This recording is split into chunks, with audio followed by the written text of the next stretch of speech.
Oh.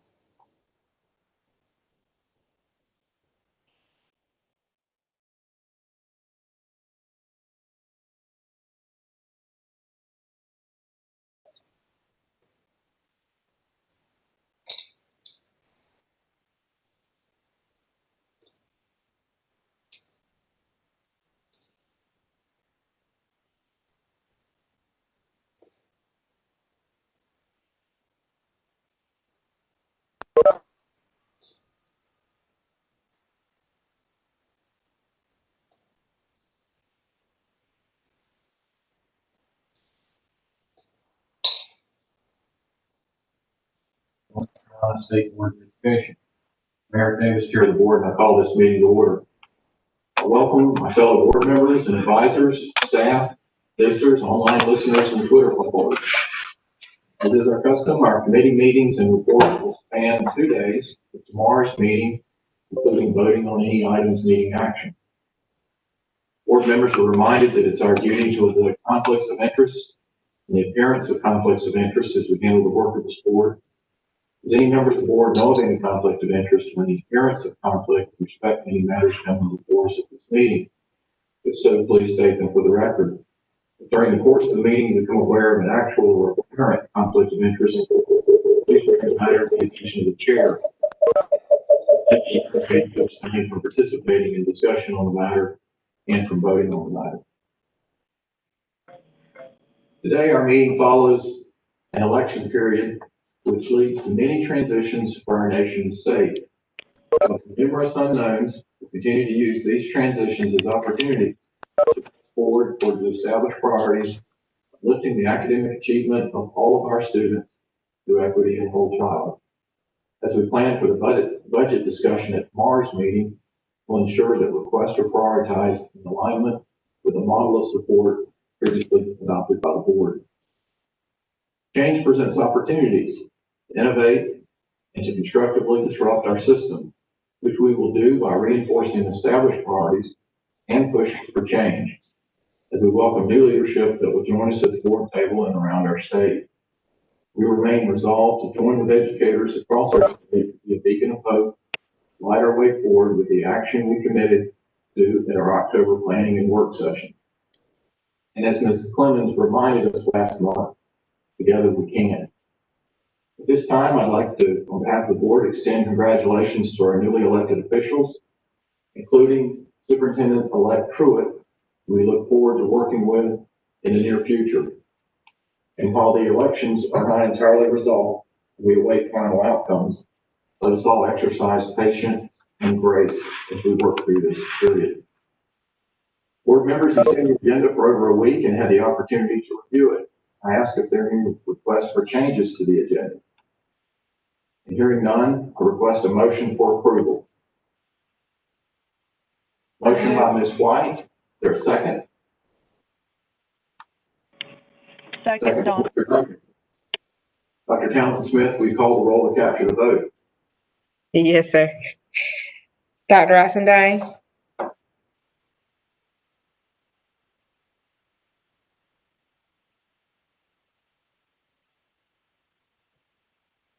Dr. Oxendine? Ms. Kennett? Yes. Dr. Oxendine? Mr. Keenan? Yes. Mr. Hall? Yes. Dr. Tipton Rogers?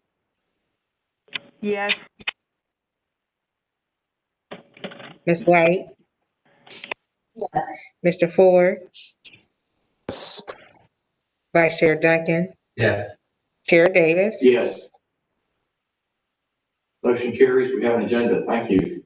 We'll now proceed to today's committee reports, and I note to the committee chairs and audience that all voting on consent agenda items requiring action will be completed tomorrow via roll call.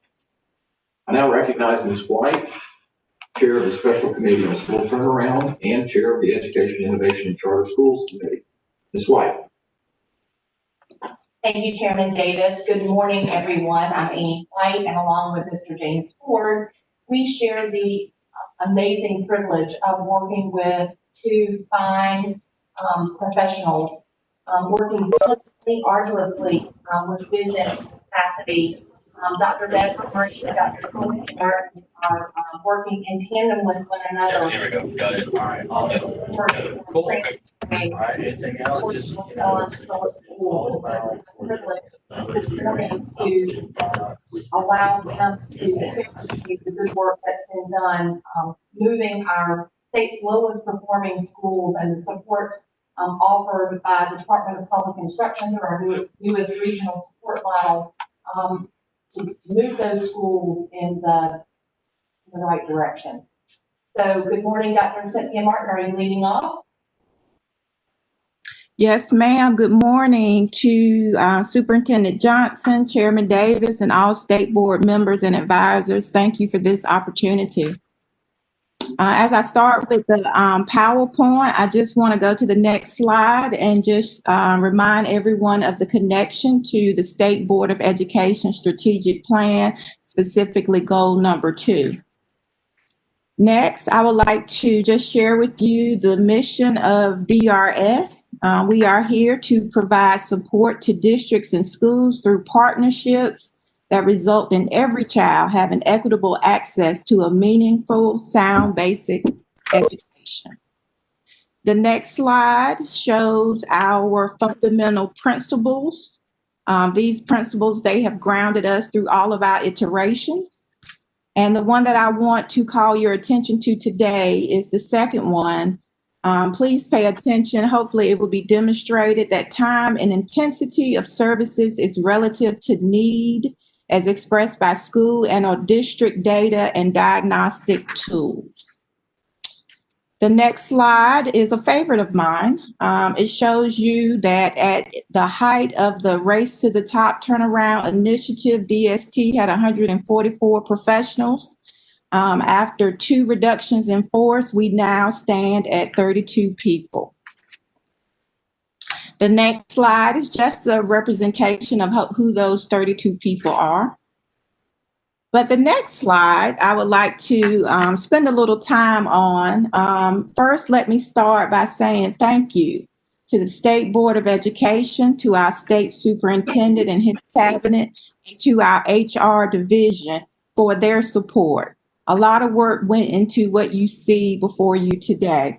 And if I could start left to right, the salmon colored or pinkish colored boxes represent the 12 positions given to us by the State Board of Education through the CARES 10% funding. Dr. Emery will come soon and share information about that. All of the yellow boxes are either, they are all new positions, but they are either vacant or we inherited valuable staff members. So if I could just go through and point out a few small things about this new O chart for district and regional support. The first thing we did, we expanded diagnostic services. As you know, we have many requirements through our comprehensive needs assessments, and I will go through each of those in a few upcoming slides. But we added members to that team in order to perform those duties that are being asked of us. In addition to those new members, we are also recruiting for our strategic reform lane of work. That is led by Julie Garber, and you will hear from Julie in a few. I believe she's the next presentation up. But we needed more people to help support the 140 restart schools in our state. In the center of the new O chart, you see a long yellow line, and that is where we have now incorporated the Integrated Academic and Behavior Systems Division. They are responsible for MTSS, and they are now a part of district and regional support with both statewide and regional consultants. So you see the statewide consultants in the center. They report through Angel Goodwine back to me. And then you also see that we have regional IAPS consultants who report to our regional case managers at 100%. In addition to the IAPS consultants, we now have regional literacy consultants who also report to our regional case managers at 100%. There are two, if you go all the way up to the top near my name, you will see two statewide literacy consultants.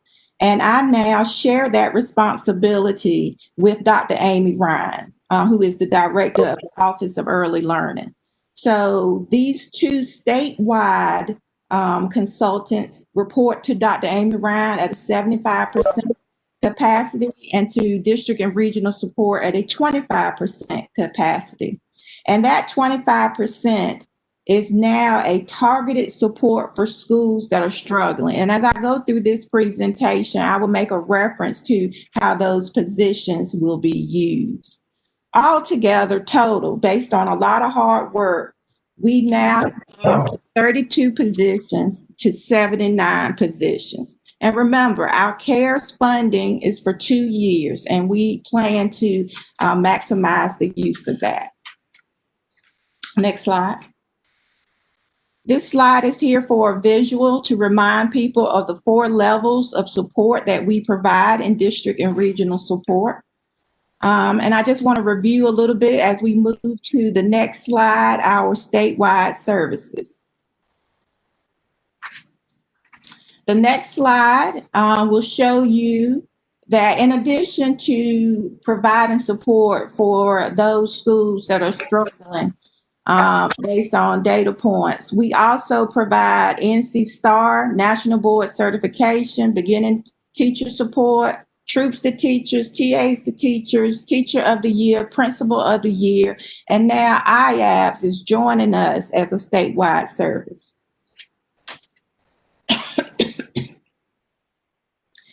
When we were discussing IABS becoming a part of district and regional support, we thought it was a perfect marriage. MTSS is a systems approach school improvement framework, which encompasses academic, behavior, and social emotional practices. The emphasis is on data-driven problem solving. And we thought that not only would the incorporation of IABS, which is responsible for MTSS, not only would that be a complement to the services that we currently provide, but we would also be able to have a greater presence within our districts with providing these services. The next slide talks about our regional support structure. The regional support structure is a part of district and regional support. I should have probably copied this slide 3 times and put it for each level because they serve each level. We could not do our work if it was not for the regional support teams and our regional case managers. Our regional case managers facilitate and participate in the design, implementation, and evaluation of services and school improvement practices for all North Carolina districts and schools. The next slide gives you a visual of the expertise that exists on these teams.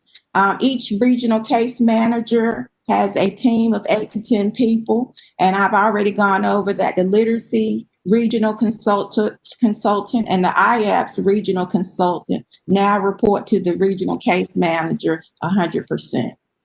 The regional case managers are some of the most resourceful people I've ever worked with. And so it is essential that they are able to reach out and have the tools needed to support all of the districts that they serve. The next slide goes into a little bit about diagnostic services, just a reminder of what that level of support provides. Here is our, I guess, game plan for the 2020-2021 year. We do plan on providing feedback. That is a statute requirement that all schools deemed low performing and districts deemed low performing we provide feedback to their school improvement plans. We will continue that. We've done that through our regional support, our regional case managers. In addition to that, diagnostic services, we are responsible for completing CNAs for all CSILP as written in the ESSA plan. In red, I have intensive support menu options, and that's something that Dr. Emery will cover. Diagnostic services is a large part of that. And in addition to that, diagnostic services, they have been very creative in trying to respond to the fact that we are working virtually. So they have created a virtual bridge support to reach out to those schools that they were unable to go back into to do the unpacking training and work directly with their school improvement teams. And so they've created a virtual training to provide support to help schools understand what the results of those CNAs, what does that mean, and how that data can be used. The diagnostic services, we also work with federal programs. We've been doing our TSQRs virtually for our SIG schools during this fall semester. But in the spring, hopefully, fingers crossed, we'll be able to enter schools and enter those IPG schools to perform those TSQRs. And last but not least, we were interrupted, but plan to resume as soon as possible the district CNA. Every low performing district will receive a district CNA where we go in and do an assessment of their schools and do an assessment at the district level.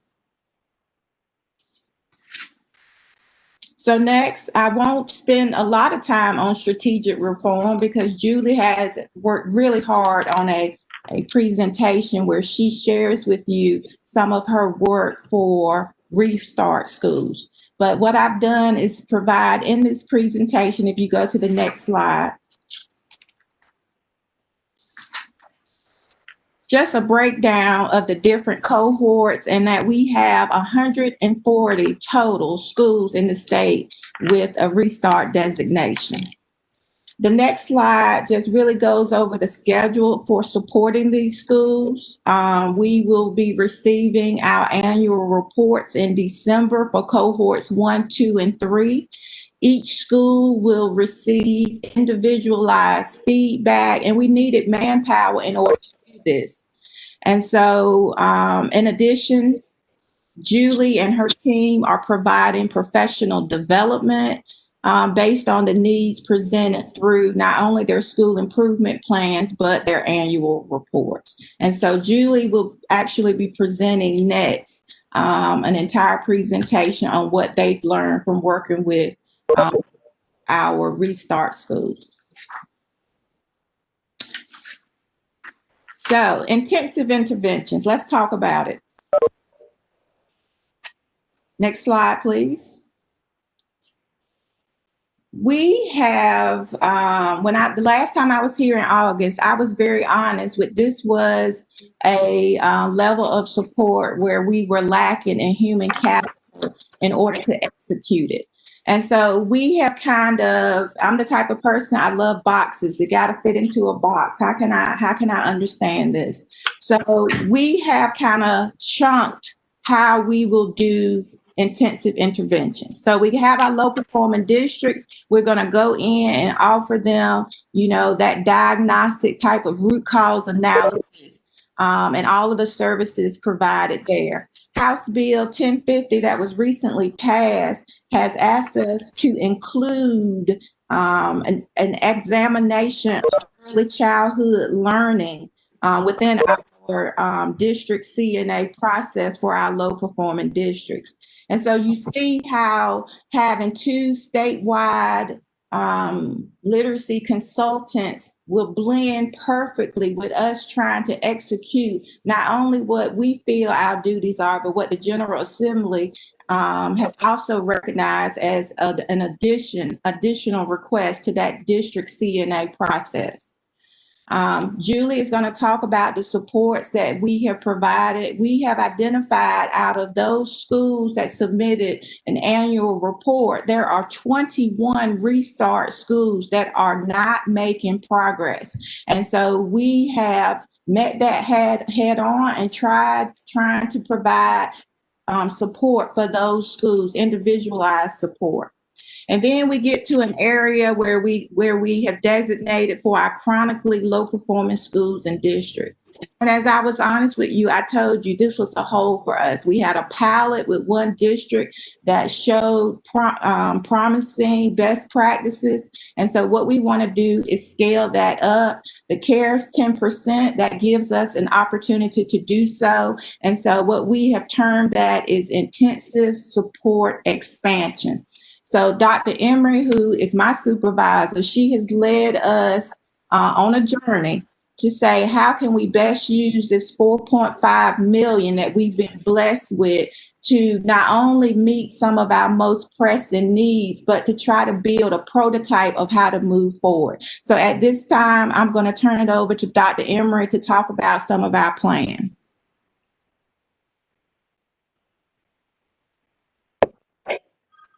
Thank you, Cynthia, and good morning to all of you. It's a pleasure to be back here. I really appreciate your being on this journey with us. I know between Dr. Martin and myself, we've been in front of you, I think, every month. And last month, I mentioned that while it has taken us some time to wrestle with how to best use $4.5 million, which does sound like a lot in the beginning, but when we compare it to the over $100 million that we had during Race to the Top, we have wanted to really be as strategic as possible. And so all of us on this team, which is also unique, I hope you understand, having district and regional support with Dr. Martin as the director, the regional case managers who report to me, but we all sort of live and reside in that division. And I think the wrestling of how to best serve and focus these resources has made for a better outcome. And so I want to sort of share where we hope to go with this. We would like your blessing with it. As you all know very well, we have 2 years, and we're also trying to be thoughtful about how we measure impact of that 2 years in such a way that we can use results as a lever for additional support. And so let me move right in here to the next slide. I'm not going to spend a whole lot of time here on description. You all know what we're trying to accomplish with these CARES dollars that you set aside for us.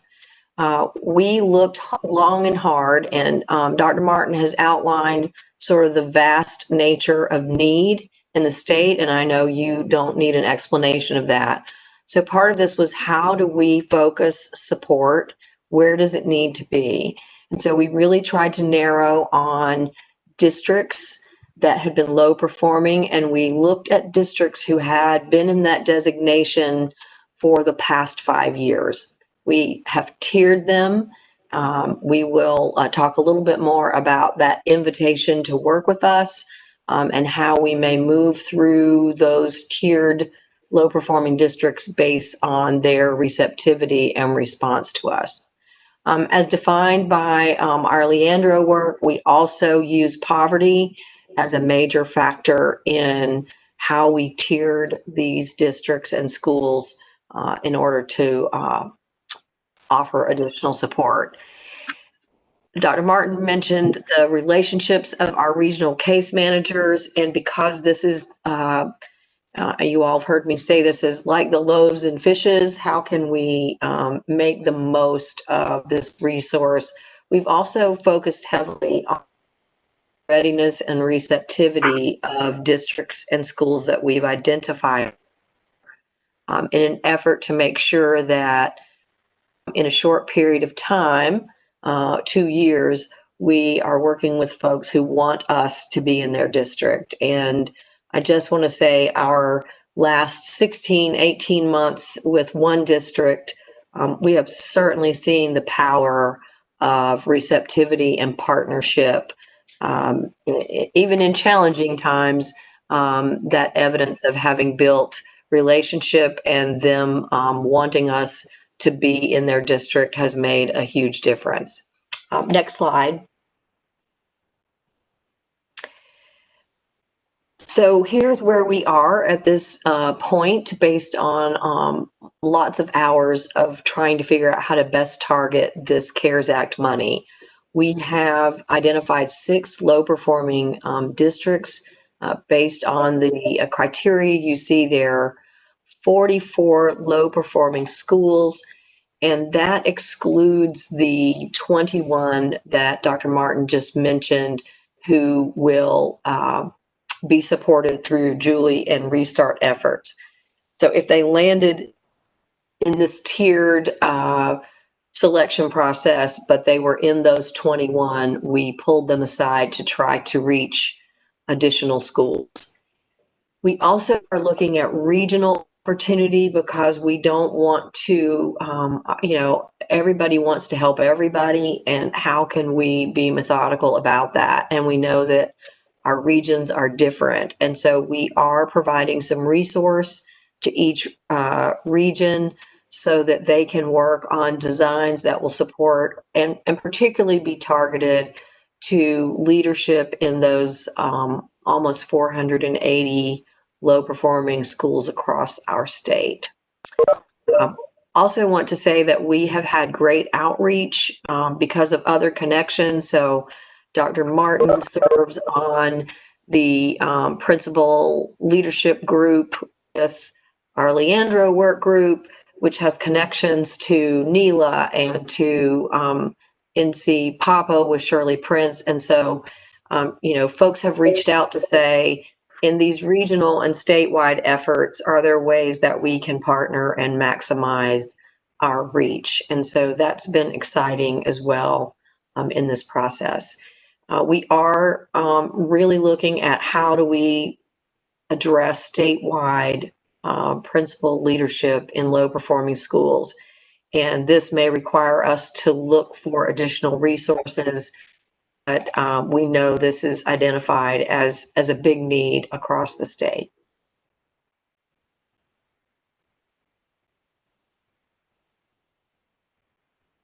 I do want to just say here that we did not identify by name districts or schools because we will be working with them at all of those levels that you have seen, the diagnostic in particular, in sort of individually identifying need, and then looking at this menu of supports in terms of what we can offer.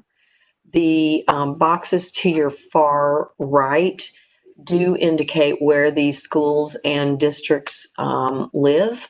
So while we have 8 regions, you may not see them all identified there because we do have some regions of the state where the 6 and 44 would not be included. And that's also why we wanted to offer some level of regional opportunity for growth and support for those schools and districts.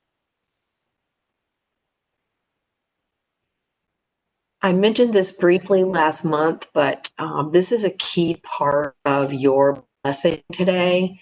We have struggled mightily with over time, and if you look decades of what's important to the formula of how a statewide agency provides support, and where does that balance between authority and accountability live.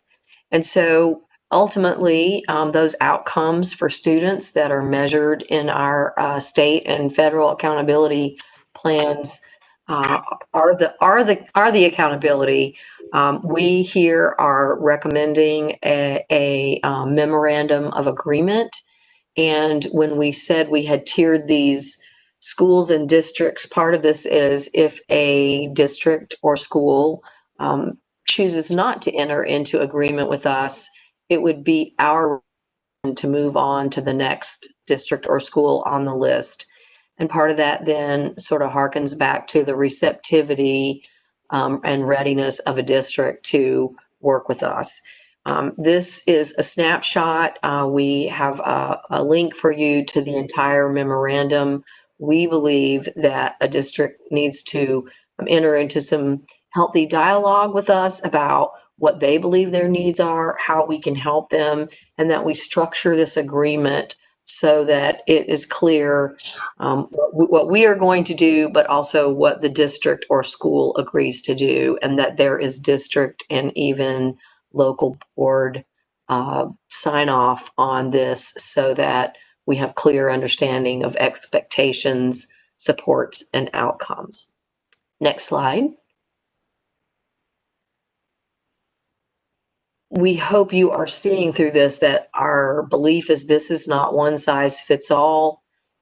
How do we use the diagnostics that have already been done through comprehensive needs assessment, or are there other diagnostics that we need to share and support with these districts and schools so that it really helps us create a very individualized, personalized plan? And we know that what those barriers are different. And so as we've laid out our CARES Act budget, we have a healthy portion of those funds in contracted services.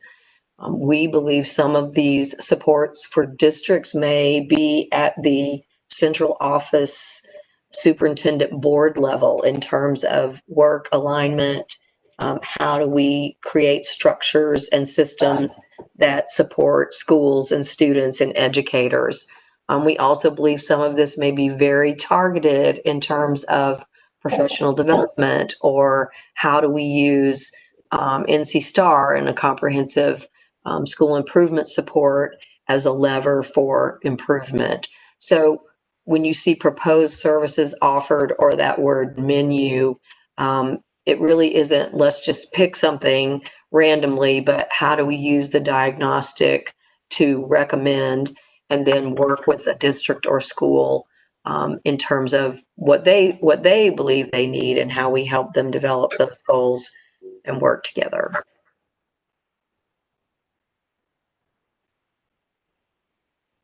I think we've covered this pretty well, but we did just want to say we as a team really believe that these supports boil down to leadership at some level, right? And that's part of that diagnostic. How do we look at root cause analysis and strategic planning to help people understand where that greatest leadership need is and where we as a state agency can support it. And then secondly, imperative is this alignment issue for districts in terms of curriculum alignment with standards and how they're implementing those.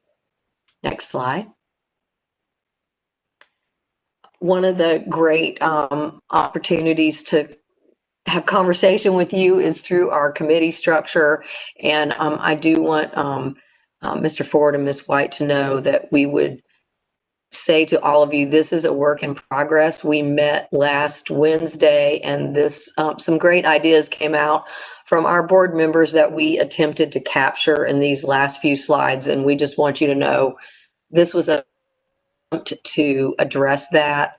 I think it was Ms. White who said it would be helpful to see, where we've been, where are we, and where is it that we hope to go. And we'll keep working on this to refine it. I won't take your time here, but I think this is a great way to try to tell that story. Here's what we have, where we have been, what we're trying to do now, and our goals for the future. And I would say in this third column that we focused on with CARES funding, I just really want to reiterate that our mindset around $4.5 million in 2 years is what are those key pieces that these identified districts and schools need that would allow us to collect data and not be our standard. We aren't really looking at that as proficiency or growth. What other metric can we measure that demonstrates that these very personalized and individualized supports, particularly around leadership, diagnostics, and curriculum alignment, get outcomes or help us improve outcomes for kids?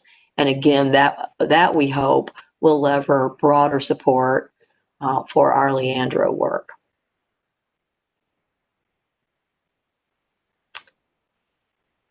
this is another way of looking at that, and really appreciate the work that Dr. Martin and her team in DRS did in less than 48 hours to try to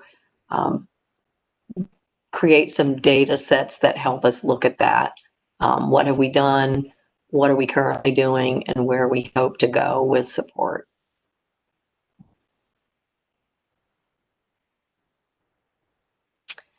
I think all of us may know this by heart, but we just wanted to close with a reminder that all of this has been done through a Leandro lens. We look at those action steps and recommendations from West Ed. We look at the short-term plan. All of us are working on work groups that will stand up the 8-year long-term plan by the end of this year. And so how we align all of this so that we're trying to not just move around the bases, but get to home plate at some point in our future has been important in the work that we're doing in our division.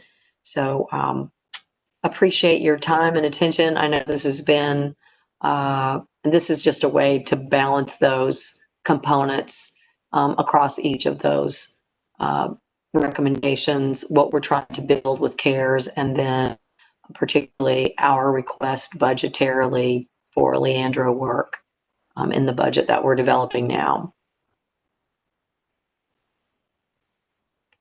You know, Dr. Martin is not going to have a slideshow without this funnel. I appreciate that she keeps focusing us back on this model. It does help us, you know, say, okay, where does this fit? And so we are in better alignment in terms of our services. I do want to add my thank you here. Superintendent Johnson has been dogged about trying to help move long-term vacancies into district and regional support. And those new positions you saw there that are in process of being filled go a long way to helping us. We also thank you, board, for this CARES Act allocation, which gives us a chance to once again support districts and hopefully bring back some outcomes that demonstrate the broader need for this kind of support.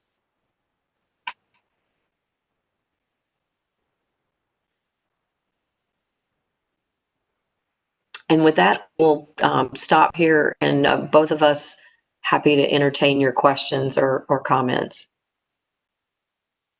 Thank you, Dr. Emery. So I'm going to ask you to indulge me, because I love to paint a picture. And I want you to think back to July. And I want you to think about how hot it was in July in North Carolina. It was hot. I want you to think about being outside and your kind neighbor brings you a fan. And you plug that fan in, and it is the most amazing cooling. You are finally comfortable. It is relief.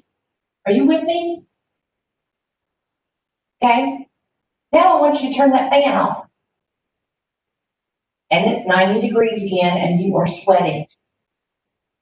And while I am abundantly thankful for the CARES funding, a 2-year shot in the arm to get this model up and running is only going to take away the heat for a brief period. And that is why my advocacy will be for our committee, is that we take this model. It is why I thought it was very important for us to show where we've been, where we are now, and where we are going. Because otherwise, we are only turning that fan on for a brief moment to give a brief shot in the arm to these districts who have been hurting. There's no secret, while we did not name any of the districts, and I will not do so now, but the same characteristics apply. Primarily rural North Carolina, primarily high poverty PSUs, primarily areas in our state where there's a lack of industry and a leadership vacuum. Those characteristics are not going to go away. This team, while I really want to just absolutely commend the amazing work of Dr. Cynthia Martin and again, the lens through which Dr. Emery is bringing Leandro and Wested and our focus on what we must do to provide relief for these districts. And for me, it comes down to three characteristics, and that is leadership. We must have leadership at both the district level, but most importantly, at the school site level. We must have ownership, and that goes back to the document that you saw that must require the districts to enter into an agreement so that it's not Raleigh, North Carolina, visiting small town or small district, North Carolina, and saying this is what you must do. The districts must take ownership for continuous improvement. And then it's about sustainability, and that means keeping the fan on, and that means demonstrating to our friends and our advocates in the General Assembly that in order to, I keep going back to moving the needle, in order to move the needle, we must keep high-intensity efforts going for longer than 2 years. Any other board members, colleagues have questions about individual slides? This was a lot of information, well prepared by these folks and the staff that work for them. Vice Chair Duncan. This is a comment, and it's a follow-up to what you just said on the sustainability part. It shows how it's a whole department initiative, because one of the things with sustainability will be help show how redirection of how to spend dollars that can become more effective and obtain the kinds of results for our students, critical component of the overall work. So sometimes we think of it just as an educational initiative, but we also need to think of it more broadly in terms of how we can best work with, collaborate, and support districts in order to effectively use funds and advocate for additional funds as part of it. Thank you, Vice Chair Duncan. Miss White, this is Olivia. Yes, Dr. Oxendine. Yes, Mr. Allen is, Mr. Duncan, I'm sorry, is, has highlighted a point that I just want to highlight again, and that is this is very comprehensive, and I can tell enormous thought time has gone into the conceptualization of this, and I would imagine that it consolidates the hard work and the expertise across the department. So I truly see this as a way to connect all components within DPI. So I commend those who thought through this and developed this very thoughtful, informative presentation. Thank you.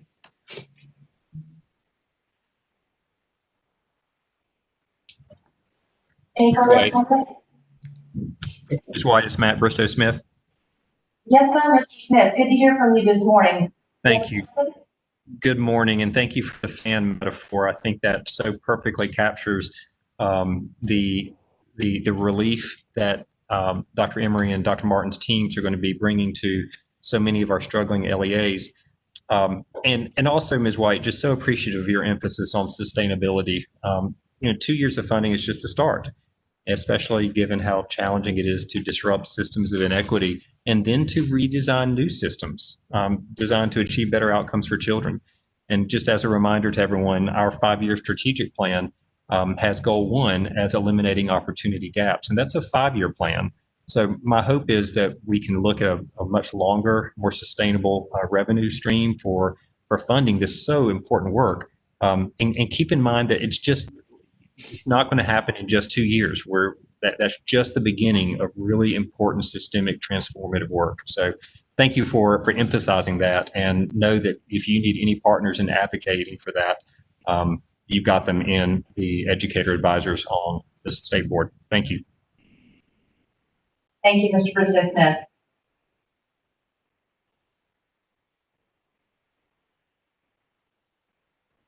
We're not seeing any other folks with an intent to make a comment or ask a question. I'll say to you, we'll be back. And so we're at the precipice, I feel, of really doing the work that will propel us towards, I use the word sustainability of continuous improvement for these schools. You have to start somewhere. Even if you're starting at the bottom, you have to make the needle move. So I'm thankful for the work of our staff, and we'll be back again soon with more recommendations. Let's go ahead and move to the discussion item on our agenda, and that's our Restart Schools with the December 19th, 2019 annual report. This is the summary, and I believe Julie Garber is going to lead this discussion. Yes, thank you, Ms. White. Good morning, Chairman Davis, Vice Chairman Duncan, Superintendent Johnson, and state board members. My name is Julie Garber, and I'm the Reform Model Lead within District and Regional Support and the strategic reform level of support that Dr. Martin mentioned. I am here today to share with you the Restart Annual Report Summary that comes from the December 2019 Annual Report results. So to begin, it's important to align these results with your state board goals. The academic goals of Restart Schools align with your goal number 2, and specifically, Objective 7, to increase the number of schools meeting or exceeding the growth measure by subgroup, and component number 1, to increase the percent of schools meeting or exceeding the annual expected growth.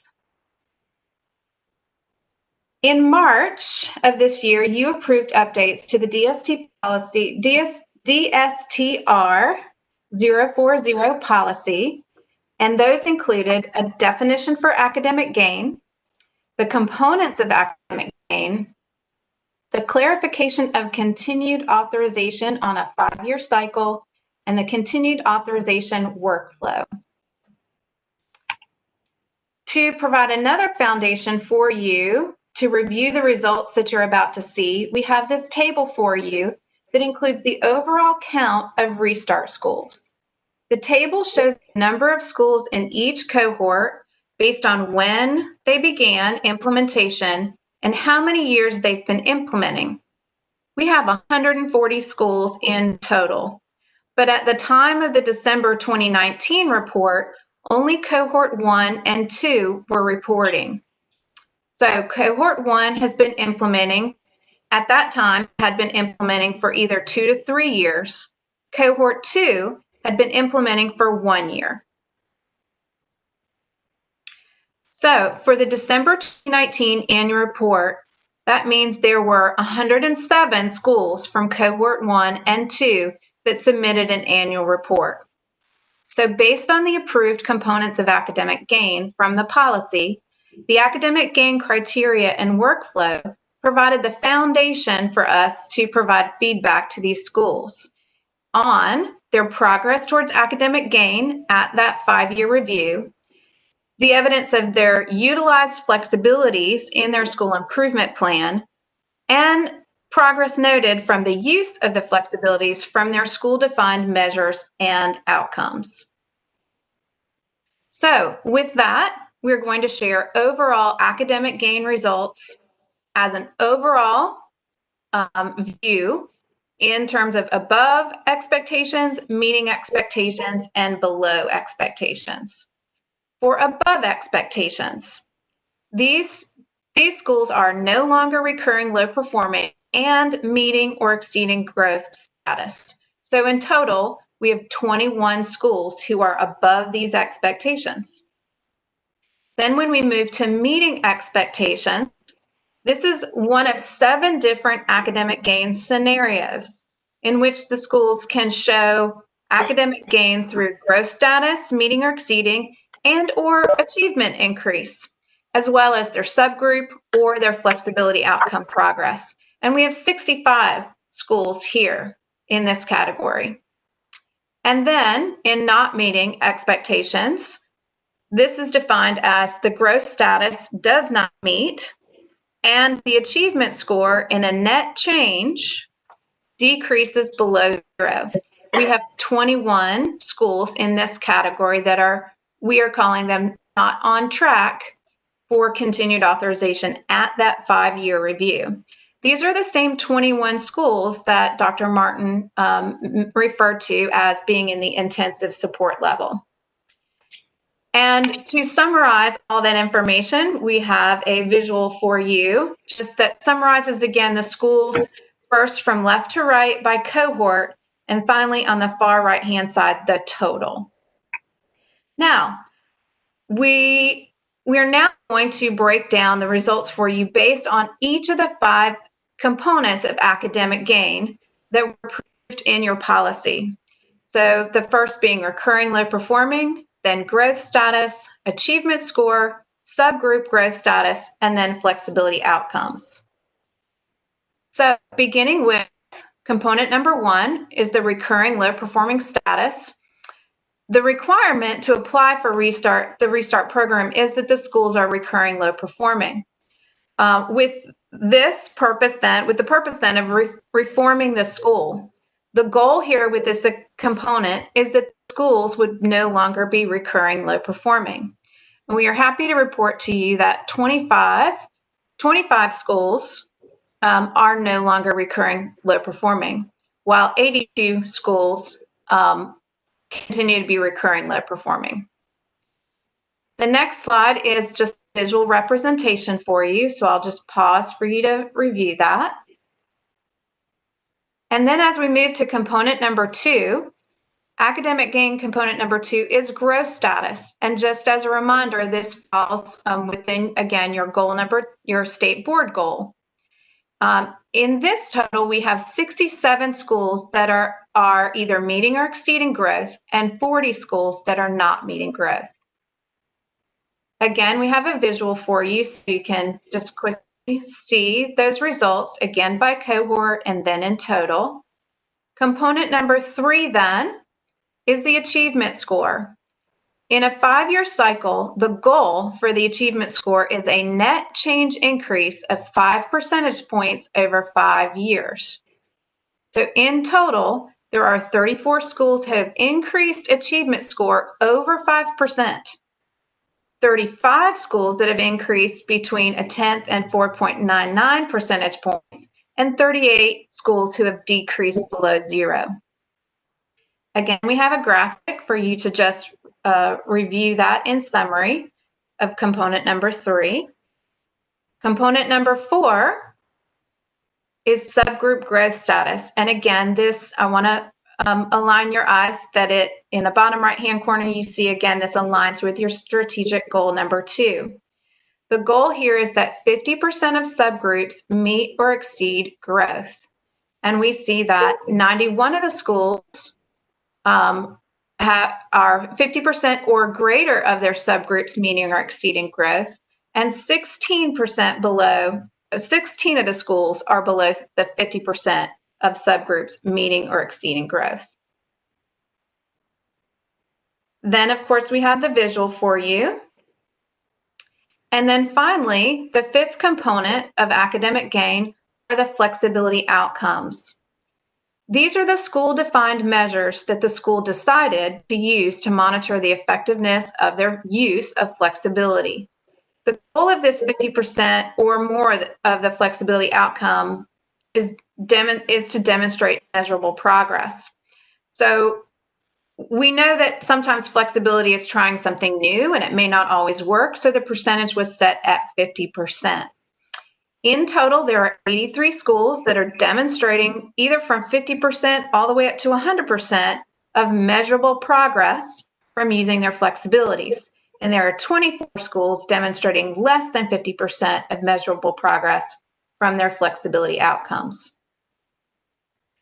And then, of course, we have the visual again for you to quickly review it in a chart form. As we continue, we want to move into just an overview of the use of flexibility across the state.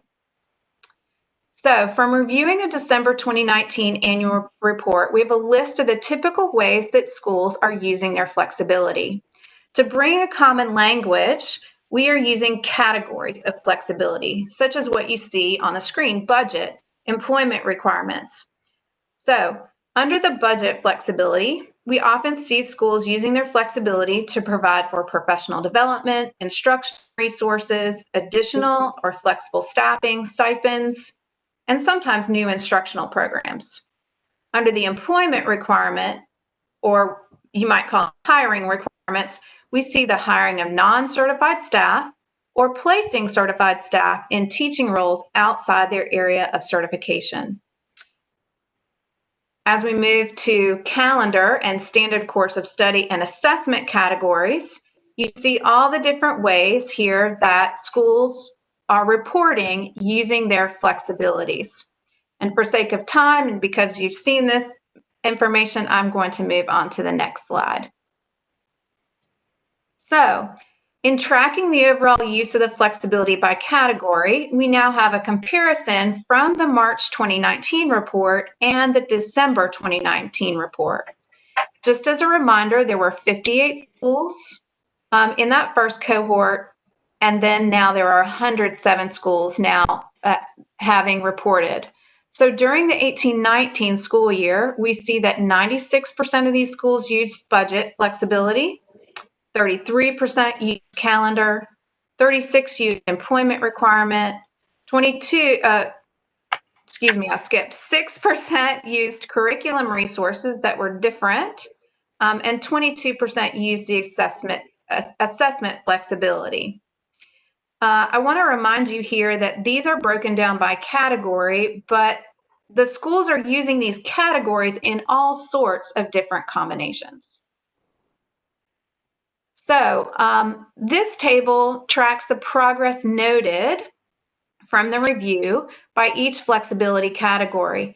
So it's important to note here that the schools are submitting their own data from the December 2019 annual report to demonstrate progress.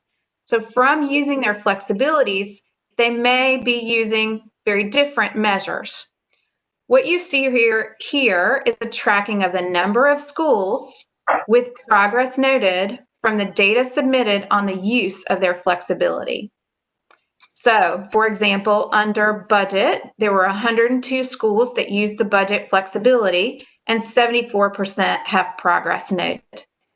And again, for sake of time, I know you've had the information to review, and so that information is there, and so we will move on to the next slide. In order to inform our support, we also wanted to make some observations to compare the restart schools that were below expectations and those above expectations. So, in looking at the subgroup growth, for the 21 schools that were above expectations, we noticed that 95% of these schools have 100% of their subgroups meeting or exceeding expectations. The lower bar that you see on the chart is there's one school that has 85% of their subgroups, but all the rest have 100% of their subgroups meeting or exceeding growth. Now, when we look at the schools that are below expectations, we see a different picture. So 52% of schools are 52% of the schools that are below academic gain expectations have less than 50% subgroups meeting or exceeding growth. So just as a reminder, we did this comparison to inform our support. And so what you see on the next slide is some implications that we have determined from this observation.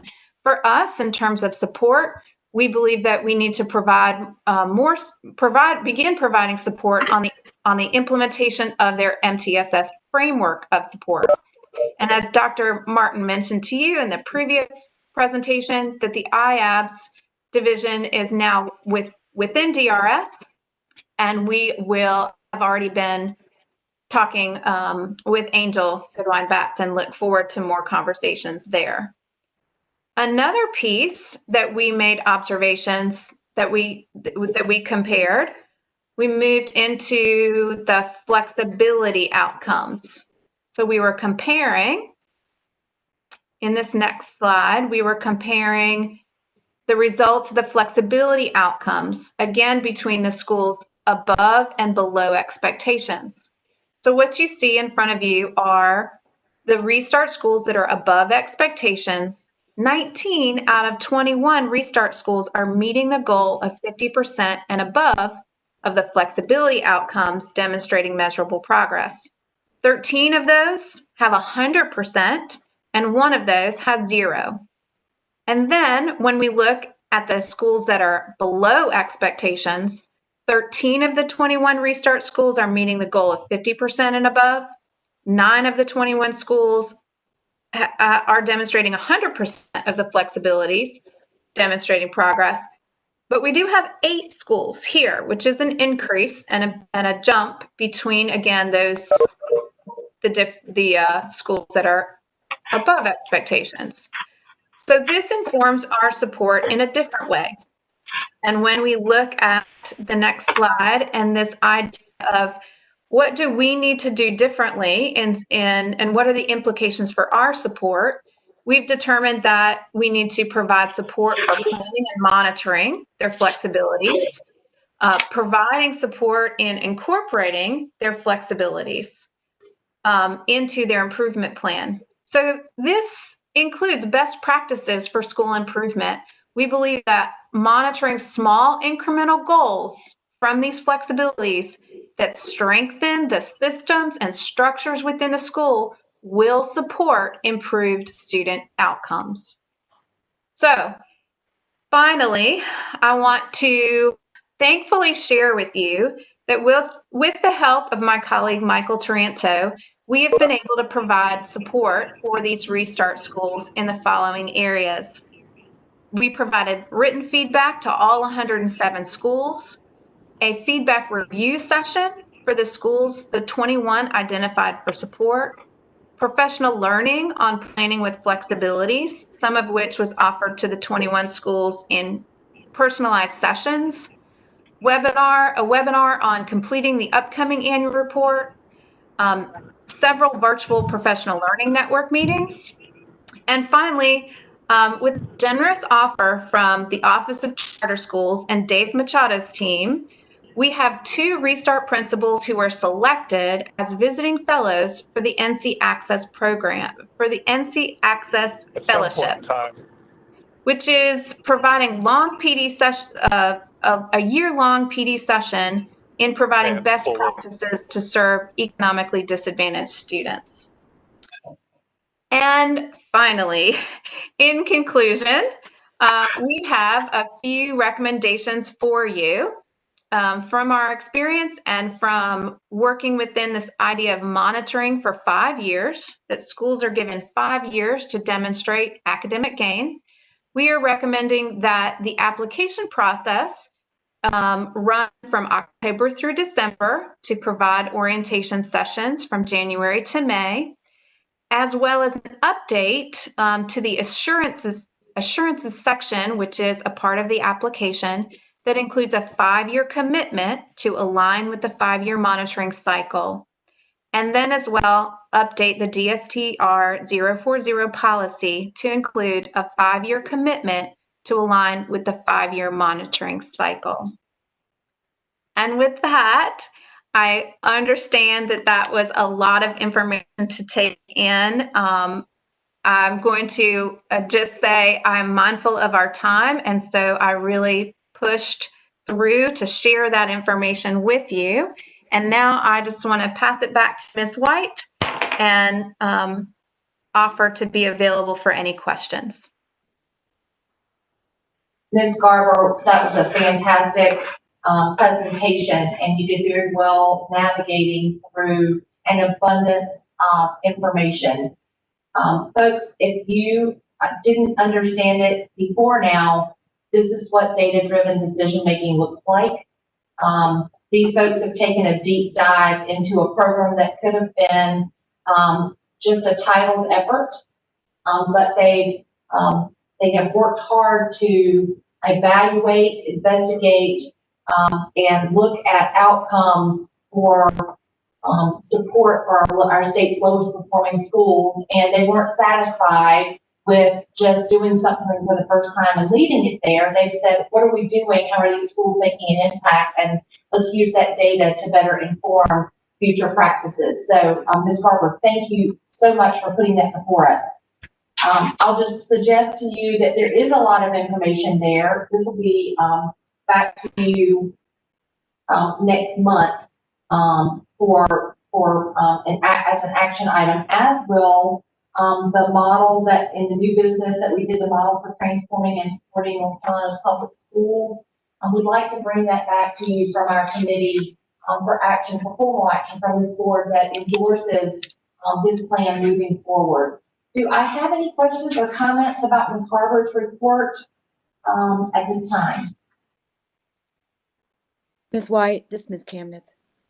Yes, Ms. Kamnitz. I would like to thank everyone involved in both of these presentations, because taken together, they give me a wonderful feeling of hopefulness that we are poised to see gains in all these districts and schools that are going to get this huge boost from these programs that we've just heard about. So I'm really excited about what the future holds.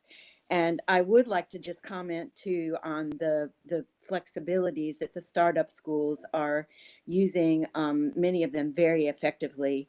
I know we can't point to just any one factor in school improvement, but it is hard not to conclude that flexibility is really important. And I know some of you probably, like me, have heard frequently from superintendents that budgetary flexibility will be extremely helpful to them. And I think we're seeing some of that in the result in this report. So thank you to everyone. Thank you, Ms. Kamnitz. Ms. White, this is Mariah. Hi, Ms. Morris. Question? Hi. I actually have a comment. So this year, my new role in Moore County Schools is to work directly with our 3 Restart schools that were just named Restart schools in June. And I just want to lift up the work that Julie and her team is doing to truly support us in this process. Everything that she presented, we have felt that support and that attention to detail and the data-driven decision-making process unfolding with DPI. And it's been a really great start for our district and relationship with Julie and her team. So I just want to thank you guys for that. And then my second point I just want to make is this is not necessarily for Julie, but this is for as we think about building out Leandro decisions, specifically with budgetary decisions. A lot of our schools have gotten really skilled at using our data to make assessments of where we are and how we should move the needle. But a lot of the reform falls short at the implementation stage.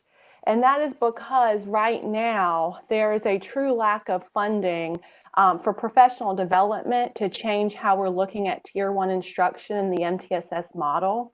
So at a lot of these low performing schools, we have our baseline Tier 1 instruction in a place that we need intense professional development to help rethink some of our stuck areas of teaching reading and math foundations and reaching students of poverty. And so if there's any consideration to statewide professional development funding, especially for these Restart schools, I think that would be well spent. And then for my second point, when students do not respond to that Tier 1 instruction in the MTSS model, they go to Tier 2 and Tier 3 problem solving, which includes interventions from our teachers. And if you think about the nature of being a low performing schools, you're going to have more students represented in those Tier 2 and Tier 3 MTSS processes. And so classroom teachers are going to be doing far more interventions in these Restart schools and low performing schools. And what I'm finding as I talk to schools across the state, as well as the schools in my district, is there's a new need for a position such as an MTSS coach that is state funded. That's not going to take local funding because that's not going to be equitable as to which districts are going to be able to afford that in these low performing schools. But I truly believe in the MTSS model and process, but we really do need to fund coaches at the school level, especially for these low performing schools. Great comments. Thank you, Ms. Morris, and I appreciate your perspective with boots on the ground in Ward County as you oversee those three schools. Thank you so much for your efforts, and we'll look forward to your leadership and guidance as we continue to make the necessary changes and policy amendments in order to make this an effective, consistent turnaround strategy. Any other comments? Ms. White, Bev Emery. Yes, Dr. Emery.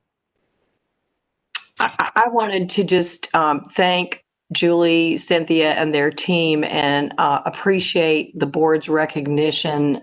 I think almost a year ago when we began talking about this work, we were all sort of marching in the same direction on an ability to quantify what Ms. Kamnitz just mentioned, and that is impact of flexibility.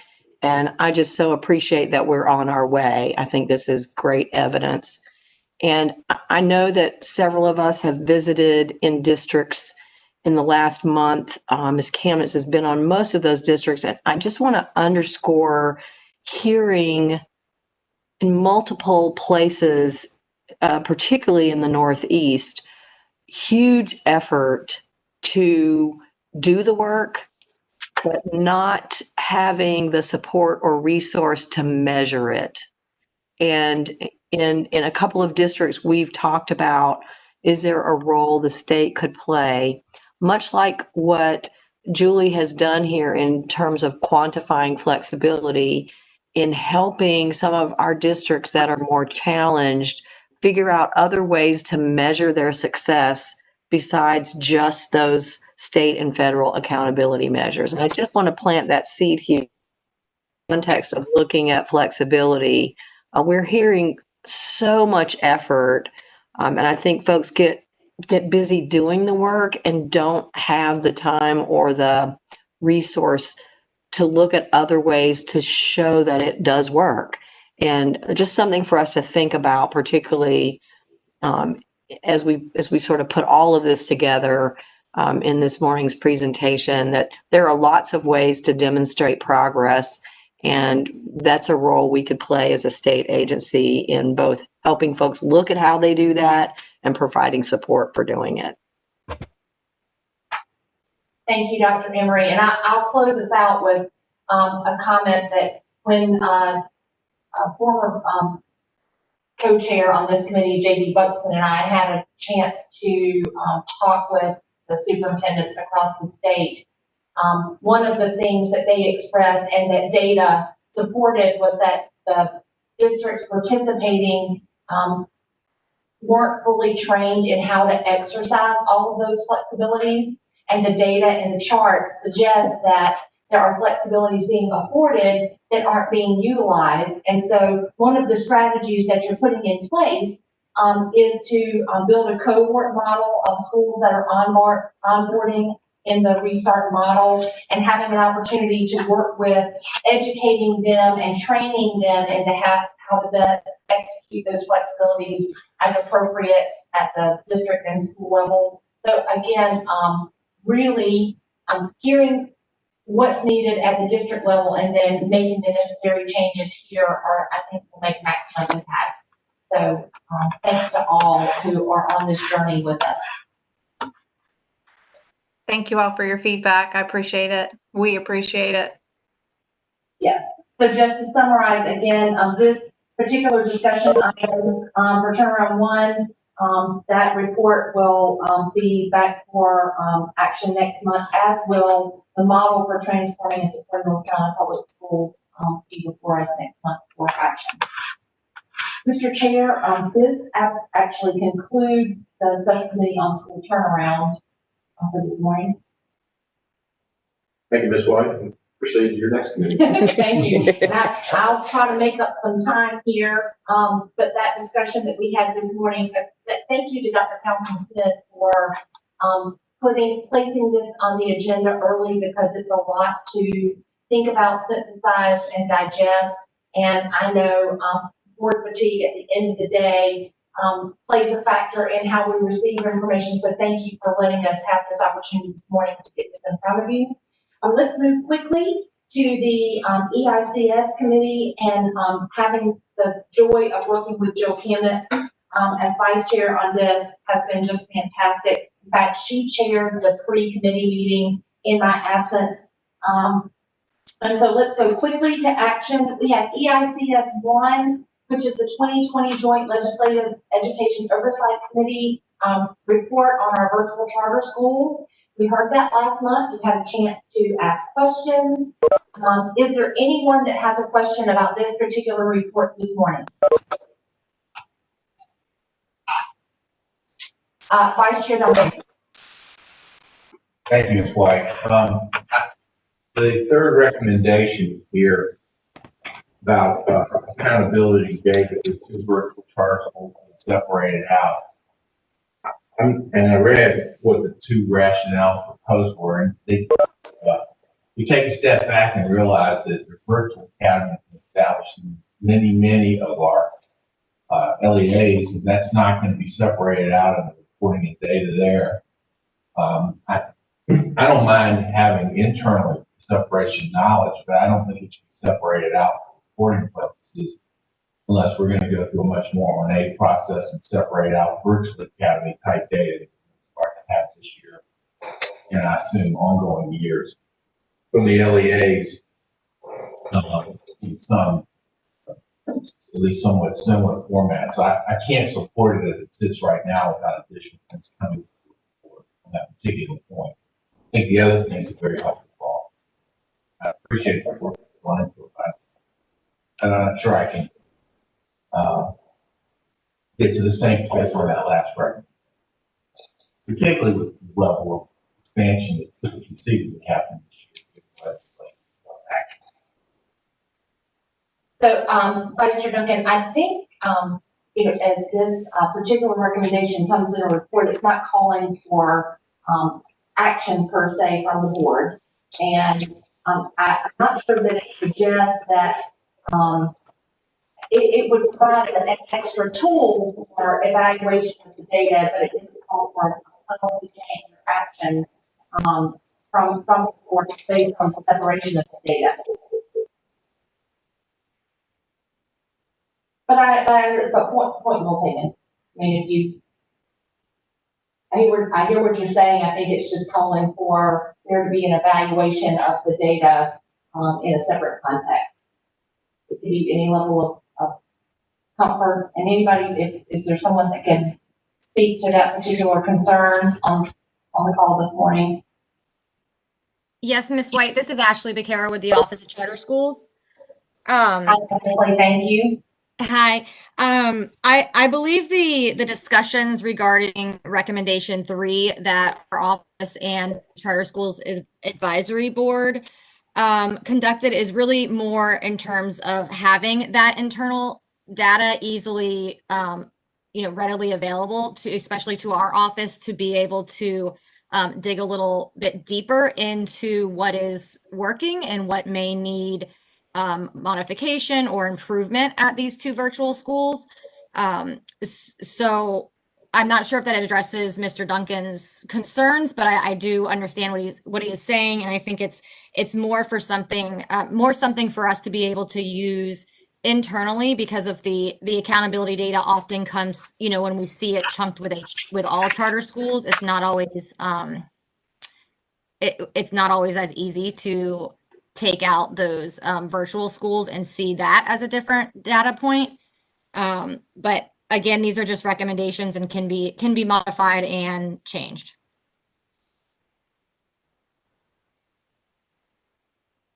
Any other comments?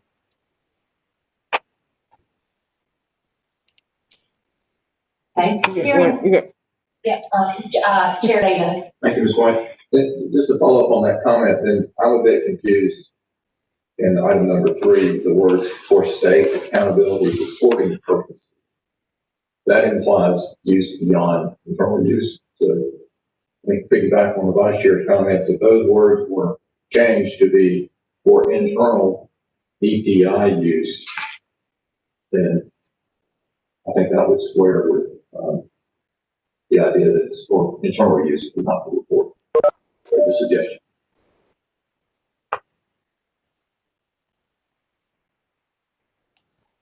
Ms. Vaccaro, would you like to have the opportunity to rediscuss with your team a more finite description of how that data is going to be used? Yes, we could do that. And come back to us tomorrow, just for clarification. Sure. Okay, thank you.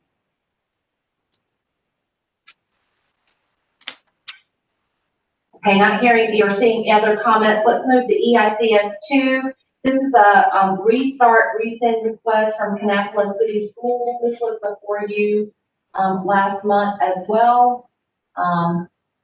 Any further questions about Kannapolis Schools request?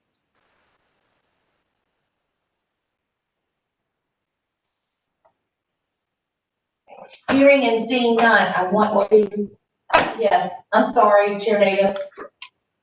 So piggybacking on the presentation we just had about resource schools, the basic question is, Kannapolis Middle School a recurring low performing? I see that they are meeting growth expectations based on the comments in their letter, but if they're still recurring low performing, I'm not sure why we would rescind their restart. They can't, they're not required to use all flexibilities, right? But help me understand that. Thank you. So, yeah, Ms. White, yes, would you like me to weigh in? yes, please. Okay. So the school, Chairman Davis is correct. The school is still designated. They are on track to meet academic gain according to our review, which is a 5-year review cycle. They are still designated as low performing, and they are still designated as recurring low performing. The flexibility that is required is that they transfer their money. So all restart schools are required to transfer the money into the PRC 037 fund. So if we say what's ultimately required of restart schools in terms of a flexibility, it would be that transfer of money. So the district did do their own review and determined that they felt like those flexibilities were no longer necessary, including the budget. And so I think what has happened is that in the past, all of the recensions have been around the planning year or the first year of implementation, and had to do with district superintendent changes as well as financial implications. And so this is a different scenario. It has so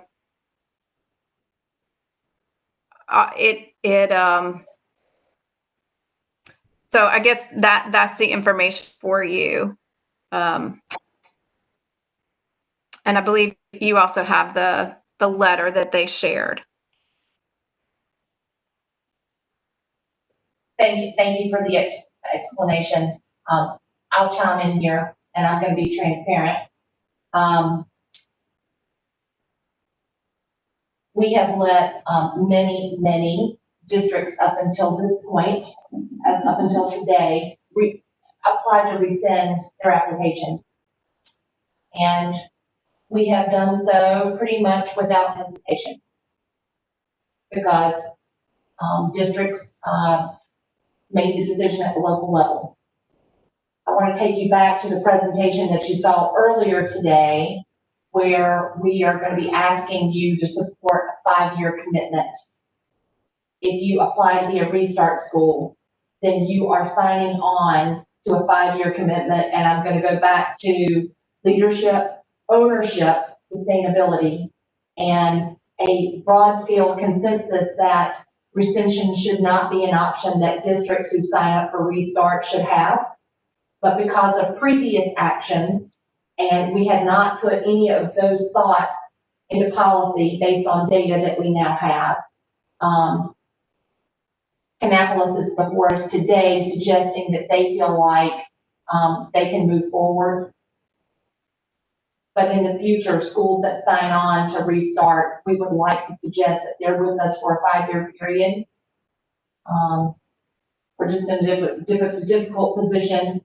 The schools must have ownership. The districts must have ownership. And this particular request today is saying that we're aware of the data, but we feel like we can get it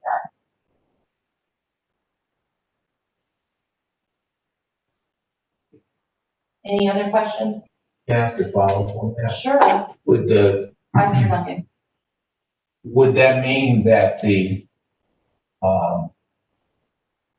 I believe the 107 schools are already in the process? Would they all have the option at some point before the end of the 5-year commitment, or would they try to put in something to apply to them? How would that policy work? What I'm asking. That's an excellent question. And Dr. Cynthia Martin and her team will work towards getting an answer to that. Again, we're looking at changes over a continuum and feel like that a 2-year quick fix isn't the long-term fix that we're looking for. And so, Ms. White. If you're listening, if you're listening, we'll need to address that. Ms. White. Yes.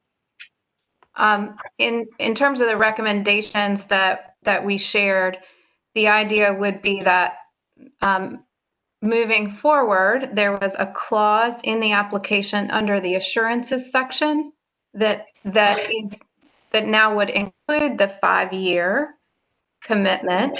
And then in updating the policy and adding the 5-year commitment, I believe the thought process was to review that as applying to the current 100, and if Kannapolis rescinds, it would be the current 139.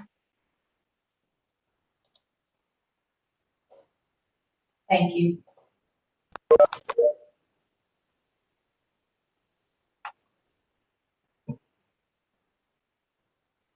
Okay, seeing no further comments or questions, let's move to the discussion items that we have today.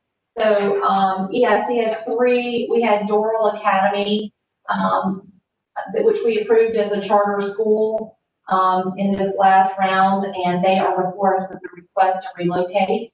Mr. Machado? Thank you, Ms. White. Yes, Doral Charter Academy is requesting an amendment request to relocate. They're going to be opening up in 2021. They're currently in their 1-year delay. They were originally set to open up in the Garner area of Wake County. They're planning on relocating 10 miles away from that original site. And according to State Board policy, anything over 5 miles must get State Board approval. They are moving to 7000 Destiny Drive in Raleigh, which is moving a little towards the Knightdale area. The closest traditional public school to them is Beaver Dam Elementary, which is currently 117% at capacity. They will be opening up next year K3 with 500 students. They're going to eventually be K8 with about 1,200 students. They're not requesting any change in their enrollment numbers. The reason that they are asking for this relocation is the high costs of property due to some industry moving into that area. And they have found 48 acres with an existing building on they can occupy for the first 2 years while they build another facility on that same site. So we are very confident, as is CSAB, that they will be able to open up next year with the current building that's on that site. Happy to answer any questions. Questions from board members? Vice Chair Duncan. If this were a new site, I believe our policies would allow the local district and or any local residents, schools that have any questions to raise them for us. is there a provision in this approach that opportunity would still be available given the new location from where that before? Mr. Machado? I'm sorry, I didn't quite hear that question. Mr. Duncan was breaking up.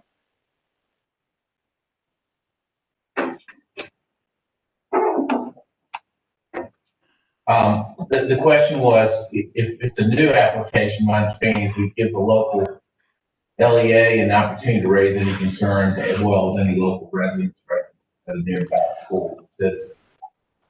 When we have a change request for this type, like for 10 miles away, does that same opportunity then become available with whatever the appropriate time limits that are already established? Does that exist for this change?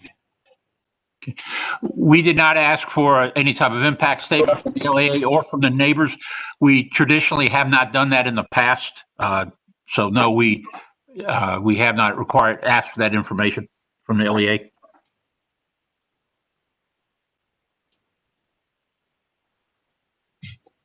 Any other questions? Okay, let's move to EICS 4, and this is the annual report on the North Carolina Virtual Public Schools. Greetings. This is Liz Colbert, the proud executive director for North Carolina Virtual. I just want to make sure my sound is okay. You sound great. Okay, thank you very much. This annual report is a regular event. We do this every year. This is described in the legislation that put North Carolina Virtual in motion. It is important for me to remember that this report focuses on the 2019-2020 school year because we are deep into the 2021 school year. I want to make a point of saying we are reflecting back for this report. Thanks to the vision of Dr. Mia Murphy, our Chief Operations Officer, this report is built in Tableau and it is searchable. So our goal is for this to be more of a tool, something useful, and less of a report to collect dust. So I also want to point out that North Carolina Virtual is very much aligned to your strategic plan goals. And I want to make some highlights of that by just reflecting on this year in review, which is the front page of our report. So in terms of your goal 1, eliminate opportunity gaps, North Carolina Virtual continues to be the second largest virtual supplemental school in the country. We had last year 51,000 student enrollments, course enrollments, which is about 31,000 unique students. This number indicates that many students take more than one course. They are in every district and in many of the charter schools. In addition, since 2007, North Carolina Virtual has been providing equity and access in courses, and we have every course a high school student needs to graduate in this state. So no longer do you need to live in the very densely populated areas of our state to get unique courses. And in honor of that, this year we have 3 new unique courses for the state: Accounting 1, Computer Programming 1 Honors, and Python Programming 1. So these are in addition to the other 135 courses in our catalog. Also, we are partnering with North Carolina A&T University. This is the bottom bullet, to build some ag courses, Animal Science 1 and Food 1. And I'll tell you, we wouldn't be able to do this without North Carolina A&T and their subject matter experts, and the grant as well. That also helps.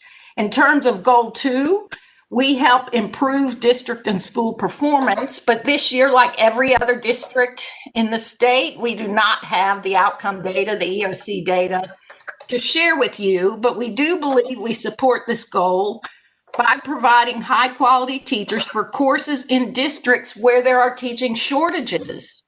So now students can take online math instead of having math taught by a series of substitutes because there wasn't a highly qualified teacher available. And third, in terms of teacher preparedness, This is a new goal for growing area for us, but we have piloted virtual field experiences with pre-service teachers at North Carolina A&T, and we are continuing that with a few other universities during the 2021 school year. We have a grant. We are working in collaboration with UNC Charlotte on a National Science Foundation grant for targeted professional development for science teachers. And we have 32 more teachers who graduated from the teacher in training program, and they will join our faculty of 700 teachers across the state, and they will help. They're helping their local colleagues during this pandemic, and that is part of our COVID response. So if you want to click to COVID response, in March, when schools shut down, North Carolina Virtual pivoted, dropped what we were doing in order to help our colleagues across the state. And between March and June, we provided free PD to over 43,000 educators. And there's some of the topics that we provided, but instead of me just blathering on about it, I would like to share this video with you that captures our COVID work. Now, remember, this is March to June of 2020. So, Deanna, if you will play the video, and I'll mute myself.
So I hope that video helped capture it. It was a interesting time of learning for us, and I also know we have the experts to help the state with this. So we are continuing that work as part of the 2021 school year. So the next tab is super students. This is a small sampling of students who are benefiting from having opportunity gaps closed for them. If you click on their pictures, they each have stories. These are some of the students who were nominated by their teachers for this recognition. There's only 9 here. There are many more on our website, and please feel free to look at that when you have a spare moment. Now, the scorecard, it's the part of the report that gets the most hits. Since it's a digital report, we can get data on who uses it. This is the part that's searchable. What you're seeing is the top enrolling districts, top enrolling courses, etc., for the entire state. But at the very top, you see there is a drop-down menu. And if you click the drop-down menu, you can pick your county, you can pick your region, you can pick whatever data you're interested in and what makes sense to you.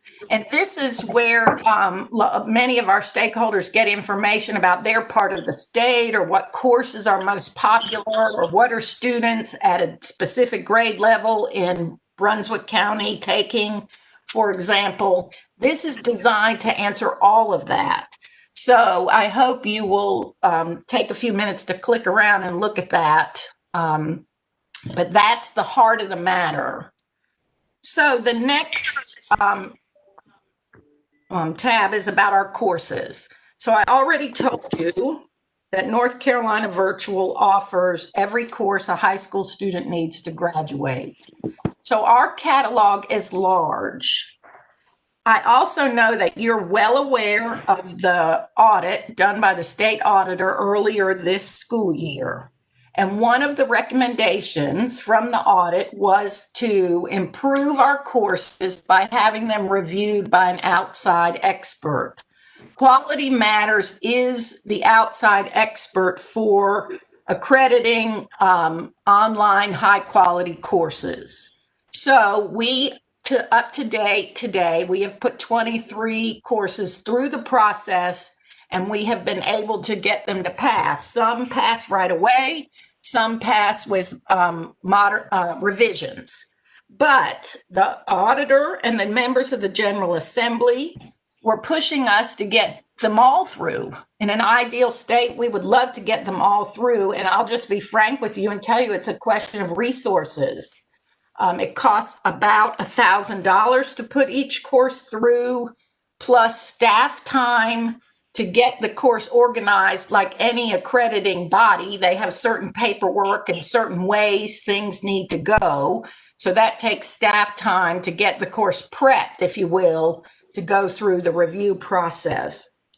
So I am working with Dr. Stegall and Ms. Johnston and others to find funds, perhaps through lap salary, to get more courses through this year, maybe as many as half. But we also may be asking for a budget request to get the rest of them through.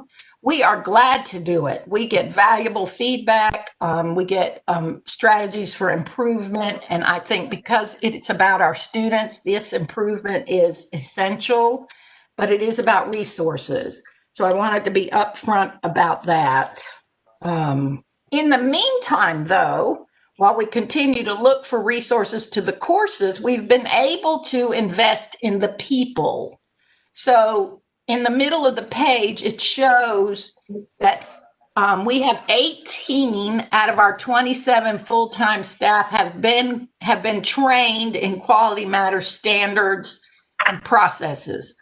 4 of them are what are considered K-12 master reviewers. So when a course is reviewed, it is reviewed by a team, a master reviewer, and then other reviewers from across the nation review the courses and provide the feedback. So it is less expensive to train our staff in the process, but it also enables us to be more proactive about how we build the courses from the start to be at the highest quality. So I just wanted to point that out. But in the essence of time, we'll go through the rest of the report. So the next 2 bullets, teachers, we talked a little bit about teachers and the academic achievement data, which we don't have.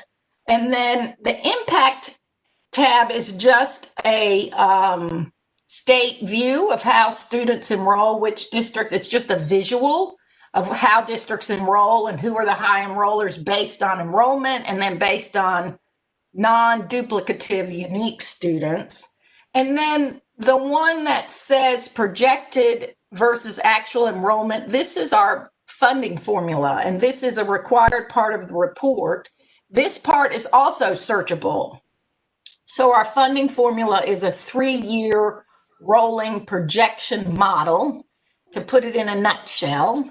So you can see what the different districts and the charter schools who enroll with us are projected, what they actually use. And the difference is either returned to them in the spring of the year, or our reserve fund will cover it for if they go over. So this is, remember, 1920. This does not account for the increases we are seeing due to the pandemic.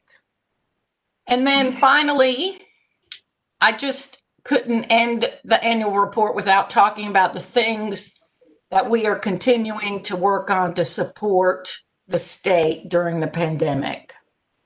I mentioned we had all those webinars. They're on demand, just in time kind of learning. In addition to that, we have this program called Teacher Online Training.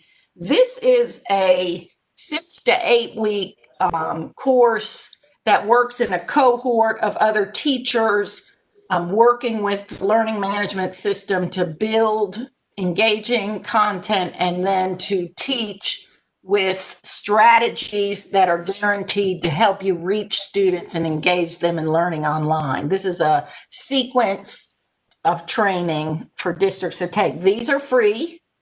In addition, we partnered with NC Papa and our colleagues at the Department of Public Instruction to put on the Distinguished Leadership in Remote Learning Environment. Now, it may be worth at a meeting in the near future for us to invite Shirley Prince to talk about this program. But this program, we had huge interest right away, as you can imagine. And we continue to partner with our higher ed partners, and the Virtual Learning Leadership Alliance has enabled us to partner with the consortium of the REL of Southeast. So those are there just for your knowledge. So I know that was quick and fast, but I'm glad to take any questions, or I am glad to talk offline. You can email me, or we can talk about unique situations any way you see fit. Thank you, Dr. Colbert. Excuse me. Board members, this is your chance to ask some questions. And the dashboard is really fantastic.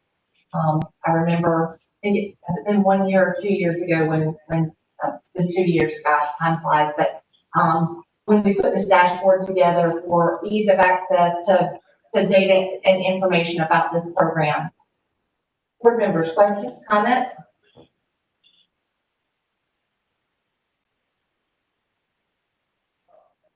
Okay, not seeing any. Thank you, Dr. Colbert.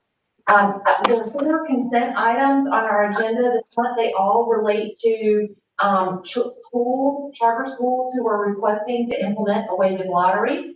EICS 5 is from Torchlight Academy. EICS 6 is Two Rivers Community School. EICS 7 is Triad Math and Science Academy. And EICS 8 is Elaine Riddick. All 4 of those are putting the weighted lottery in place in hopes of offering increased access from economically and educationally disadvantaged students to high quality charter schools. They're before you tomorrow on consent. Mr. Chair, that concludes our committee action for the day. Thank you, Ms. White, and I now recognize Mr. Keenan, Chair of the Healthy Responsible Students Committee. Keenan. Thank you, Mr. Chair. Good morning. On behalf of myself, Reginald Keenan, and my good friend Alan Duncan as co-chair, we have 2 matters to deal with today, Mr. Chair. First of all, for new business, we have the Center for Safety Schools updates, strategic planning efforts, and I think Mr. Joe McMahon will present on that. So proceed at this time, if you would.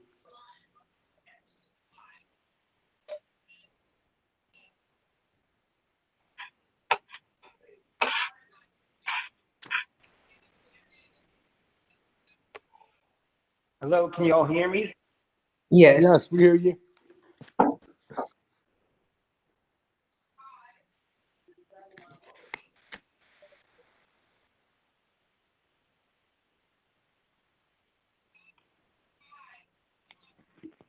Mr. Maimoni, are you there? Hi, are you there now? Can you hear me? Yes, we can hear you. Okay, sorry. I had both audios on, the phone and the computer. I'll start over. Good morning, Superintendent Johnson and members of the State Board of Education. I am Joe Maimoni, and I'm honored to be here with you today as the Director for the Center for Safer Schools, the North Carolina Department of Public Instruction. First and foremost, I want to take a moment to sincerely thank my good friend and former colleague, Bo Trumbo, for his outstanding work this past year as our director. His great leadership, along with his extremely relevant experiences in law enforcement, have brought a wealth of knowledge, collaboration, and expertise to our center. Although we will miss him, we are so thankful that we will be able to continue to work closely with Bo in his new role as the Assistant Director of Homeland Security at the Department of Public Safety right across the street. I want to thank Bo for all he has done and will continue to do to keep our students safe in North Carolina. Today, I want to introduce you to our Center for Safer Schools team and present to you some enlightening data from our new Student Safety app. After that, we will hear an update from Mike Anderson on the continued rollout of the app, and we will conclude with a presentation from Mike Janiska, Director of the Office of Public Policy and Strategic Planning at the Department of Public Safety, on the collaborative rollout of the North Carolina State Plan for Student Safety. So quickly, of course, I'm the director. Karen Fairley is our assistant director, and a very important member of our team is our federal grants administrator. Mike Anderson is our school resource officer consultant, and has been doing a great job as our Sandy Hook Thomas project coordinator in the rollout. Karen Everett is our admin and logistics coordinator. Today, I'm very happy to announce that just last week, we expanded our team thanks to the federal grant money that Karen has been able to garner for us. We have a new Western Region Safety Coordinator. His name is Jay Jackson. He's retired chief police of Forest City, North Carolina, and has worked closely with schools and safety planning. And our new East Regional Safety Coordinator, Donna Doherty, a former teacher, former principal, school district director of discipline review and school safety, and she has worked closely with us with our updated resources manual for many years now. So we're happy to have both Jay and Donna on the team. Again, these positions were funded with the Office of Community-Oriented Policing Services, called the COPS grant. The award was for $344,000 to improve security at schools and on school grounds in the jurisdiction of the grantee through evidence-based school safety programs. They will be working very closely with Mike Anderson and helping all of our schools ensure that they have up-to-date school safety plans. Related, we have the Preventing School Violence federal grant. There's two aspects to that. For the Stop Violence program, there's a $1 million grant that is pretty much a pass-through with our partners at Sandy Hook Promise. We apply in collaboration with Sandy Hook, and the money goes to Sandy Hook for the continued rollout and development of the anonymous reporting tip system, which includes, of course, all of the training that goes on across the state. And remember, there's new training every year for the new sixth graders that come up, and also to renew for each year the schools that have already been initially trained. We're very excited as well to have the Preventing School Violence Center Enhancement and Technology Grant, which is in partnership with Research Triangle Institute for $955,000.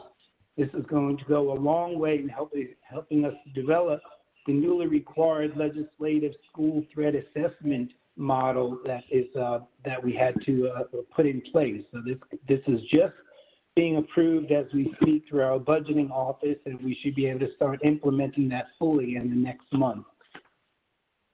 If I had to wrap up in one word, our goal for the future of the Center for Safer Schools, it's collaboration. On our next slide here, you can see that we have already been working very closely with the Specialized Instructional Support Team at DPI. We've recently renamed that group because it's so much more than that. We call it now the State Exchange for Student and Staff Wellbeing, and you can see all the great organizations within DPI, within state government, and other non-state entities that are involved in this group. We meet once a month, and we talk about important work that each of our groups are doing to work on student safety and staff well-being. So it's a great collaboration there. Next slide. Another great collaboration, thanks to our very good friend Bo Trumbo, who chairs this meeting as the Homeland Security Director at DPS, you can see all those organizations on there that are involved day to day, really minute to minute on any school, any kind of safety concerns across the state. And we at DPI, with my role as director, are a member of that team, and we meet monthly to update, to get updates and hear updates on any kind of safety issues around the state. So great collaboration there. So it should be no surprise that since the school closures in March, our focus of attention at the center has shifted to concern for student mental health. We have heard so much already about the issues you can see here before you on the screen. With these stress factors, concerns over suicide ideation, depression, and self-harm have been widely discussed. Slide 7, please. On eBoard, you have the annual report from Gaggle, the group that helps monitor school computer chats. And if you recall, the group is the General Assembly funded to assist North Carolina schools with student computer monitoring services as well. This report reveals an alarming 19% increase in reports of suicide ideation and self-harm in this current, or the year just passed, 2019-2020, compared to 18-19. In the excellent presentation you heard last month from Dr. Essett, in the next slide, next 2 slides, we see the concerning rising trend of suicide ideation and self-harm related hospitalizations from 2016 to 2019 from the Youth Risk Behavior Survey. Given this added concern from the 2020 pandemic, we reached out to DHHS to get current monthly ER visitation data. In the next slide, highlighted in red, sorry, that's the next slide, please. So highlighted in red, you can see a significant increase in hospital visits due to self-harm in the 10 to 18 age group category in July through September. After an initial decline in the spring when everyone was, staying away from the hospitals because of COVID issues, but a significant increase from prior years. So how can our student safety app assist us in dealing with these challenges to support our students' mental health? Next slide, please. Thanks to the great vision and tenacity of our State Superintendent, Mark Johnson, and the unanimous support of this board, I would like to share some good news amid all the COVID challenges we have faced, thanks to the North Carolina Say Something reporting system. 2020, a year that seemingly cannot end soon enough and can best be remembered with the title from the turn of the century novels, A Series of Unfortunate Events, we have some good news to share. As only the second statewide rollout in our country of the Sandy Hook Promise Say Something app, I can say with cautious optimism that teenage lives have indeed been saved in our state, thanks to the great response protocols set up with the Say Something Safety App program. So let's take a look at the data. This first slide you see now shows the top 5 tip types that have come into our communication center since the beginning of the rollout. Exactly 1 year ago today, November 4th, 2019, was the day that the first schools were trained. As you can see, the top 5 tips make up over 50% of the 40+ tip types that can be reported using the app. To date, over 4,400 tips have been reported, with 14% of these considered life safety tips. But let's dig a little deeper into the data. Next slide, please. We broke down the tips received from November 4th through March 14th, the pre-COVID shutdown tips, from the post-COVID shutdown tips, March 15th through October 20th. It is interesting to highlight, consistent with all the discussion of mental health trauma during the lockdown period, that 19% of life safety tips were directly related to depression, self-harm, and suicide ideation since March 15th, compared to only 5% in the period prior to March 15th.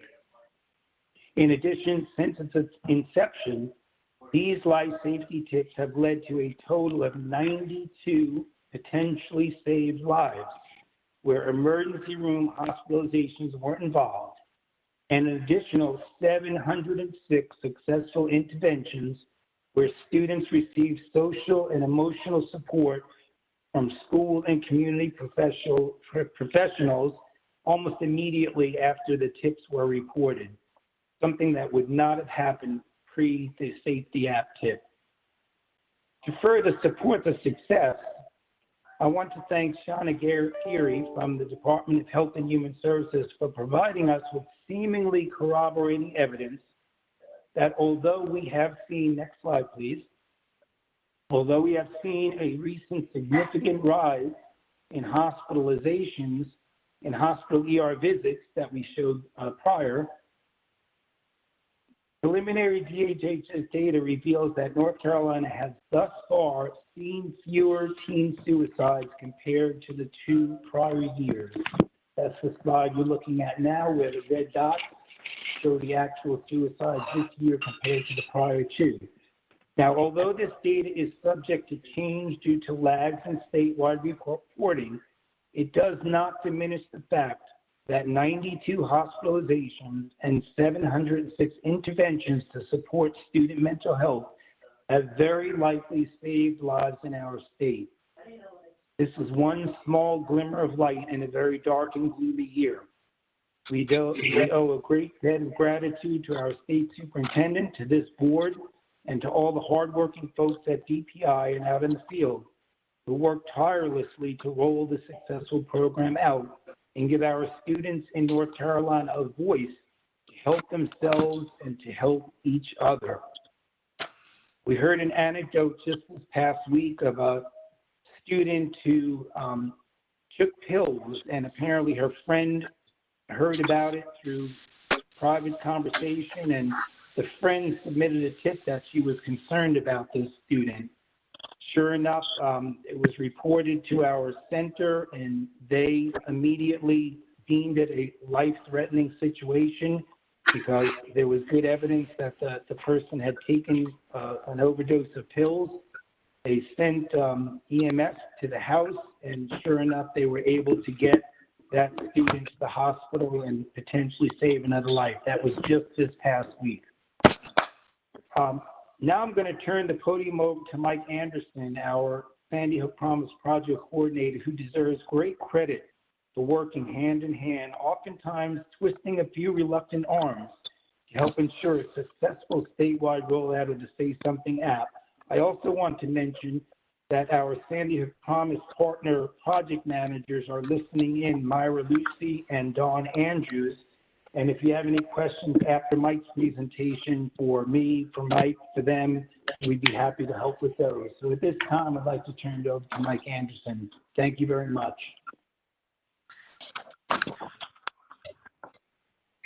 Good afternoon. It's 12:06, so I can say that. Just to kind of build on what Director Mamoni was talking about, I can actually read you the tip. That this is the kind of stuff that we deal with not every day, but it's becoming apparent. I got the most recent updated tip data that was sent to us just this morning, where if you look at it's bullying at 746, cutting or self-harm at 545, but then depression, the depression is up 8%. We've had 16 tips just this week on depression. But I want to actually read to you the disposition of that tip that Joe was talking about. The tipster contacted the SARS Crisis Center regarding a friend in distress. Through detailed dialogue with the tipster, the SARS Crisis Center discovered that the reported student was at home and had just taken several pills and attempt to kill themselves. The tipster also mentioned that just like last year, the reported student attempted due to a breakup as well. A crisis center counselor at the time contacted the school, the district, and dispatch teams. First responders were dispatched to do a welfare check to the residents of the reported student. The school team alerted the parent, who confirmed that the student just admitted to taking several pills. The parent immediately took the student to the hospital for medical treatment. First responders followed up with the parent while at the hospital to ensure their safety. In the morning, the school team began creating a plan for the student to regularly meet with both the guidance counselors and social workers at their school. And outside supports have also been implemented and wrapped around that kid. So you can see that this program works. It is saving lives, every single day. The incredible team that up at Sandy Hook that Nicole Hockley has put together. I don't know if she's on the call or not. Just the incredible team from all the way up there, all the way down in Miami with a call center, and Kenji Akuma and Michelle and all those folks that are doing a really great job. And our daily contact with Myra and Dawn and that team at Sandy Hook has been absolutely phenomenal. You can imagine that it's been a challenge here to get schools back up and going after they've the COVID pause. I call it pulling the emergency brake because it's pretty much what we had to do. But the slide tells you, right, we're currently live, obviously. So there's 70 LEAs that represent 553 total schools. And there's 116 charter schools on board right now, which is 669 total schools in the program currently.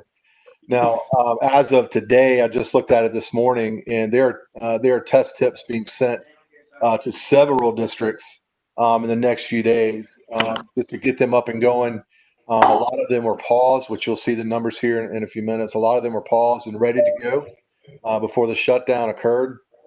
And they've really worked hard to make sure that not only the schools that are covered, but all of their schools are covered, because it really impacts, this program really impacts a lot of the, you can have elementary school kid and their big brothers in high school. And so, that sort of bleed over, we see a lot too. So they're making sure that every single one of their students is covered by this app. So, which is a great idea. You can see the fall of 2019 compared to the spring of 2020, the new students trained. So, right now the total students trained by semester currently is right at 686,913 students.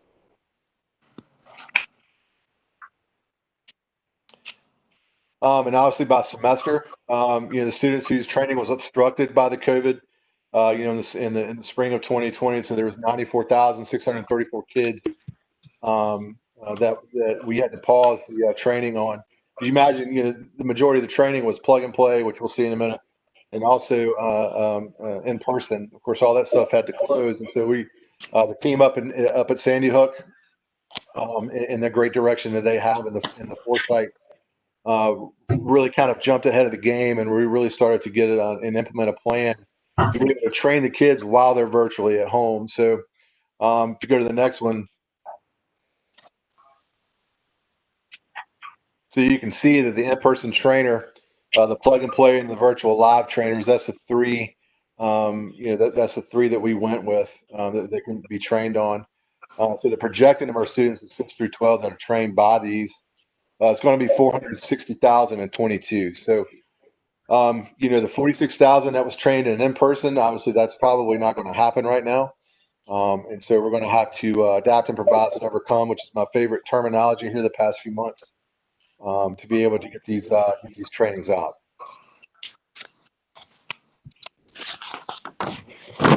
Now this is kind of these numbers are kind of flipped, so we're basically starting from the bottom and working up. So you can tell 318 is where we pulled the proverbial virtual emergency brake, if you would, and then we didn't really get back into training until August of this year. I think one of the most important things to note is that Save Clubs are an important vehicle for this app to be able to be pushed out in. As an SRO, I was over a Save Club at the one of the middle schools that I was an SRO at, and also the high school that I worked at as an SRO. And I can tell you that it's the content and the makeup and the demographic of these Save Clubs is so diverse, which is so incredible when you go into a school and try to push a program like this.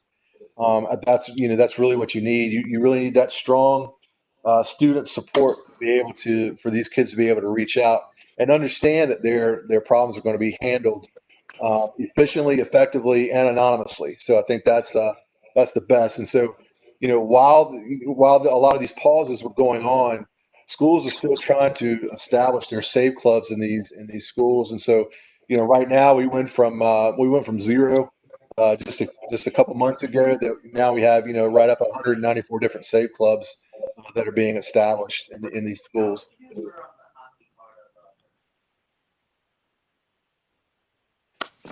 With that saying, I'll turn it over to Mike Deniska, and I'll be available for questions a little bit after.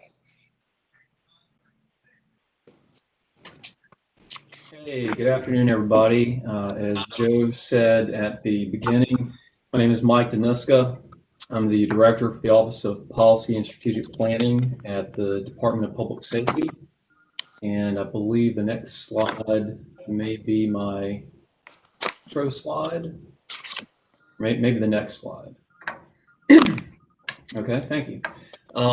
Before I move on to the second slide, I did just want to kind of set a little bit of a groundwork for what the state action plan for school safety is.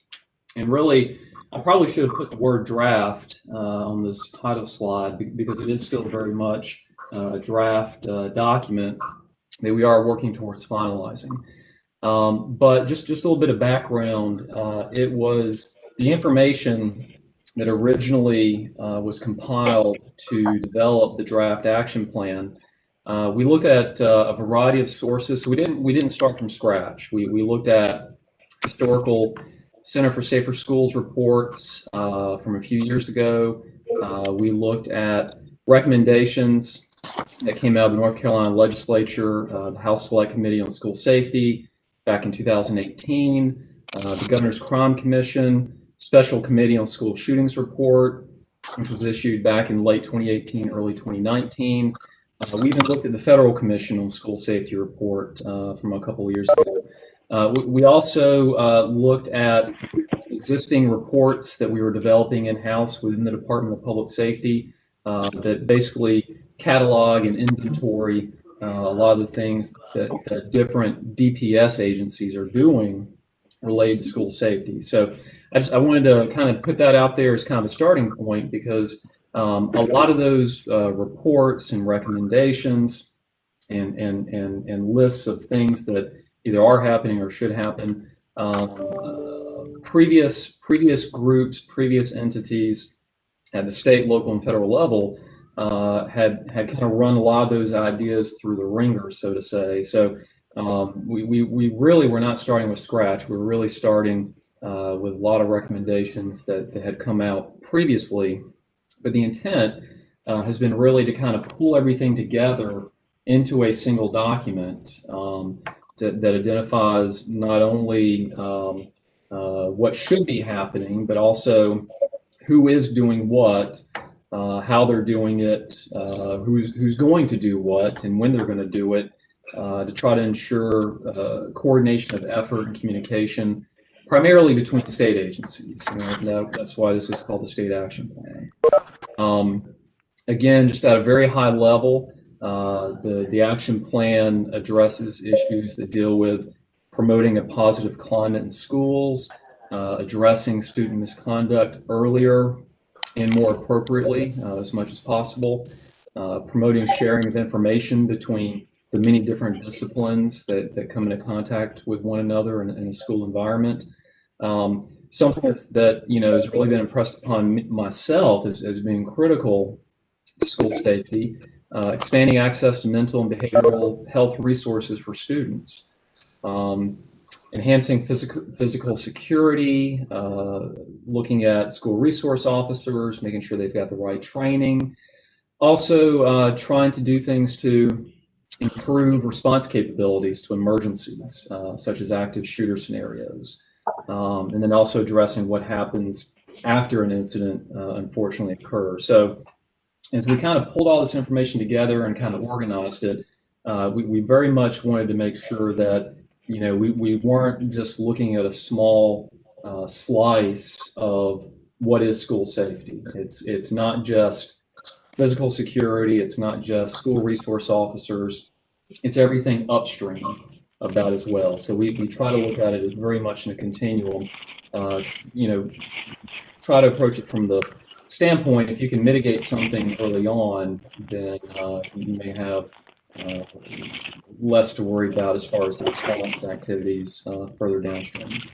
So here we see acknowledgments. The next couple of slides, slides 2 and 3, did just want to say thank you to those agencies who have been involved.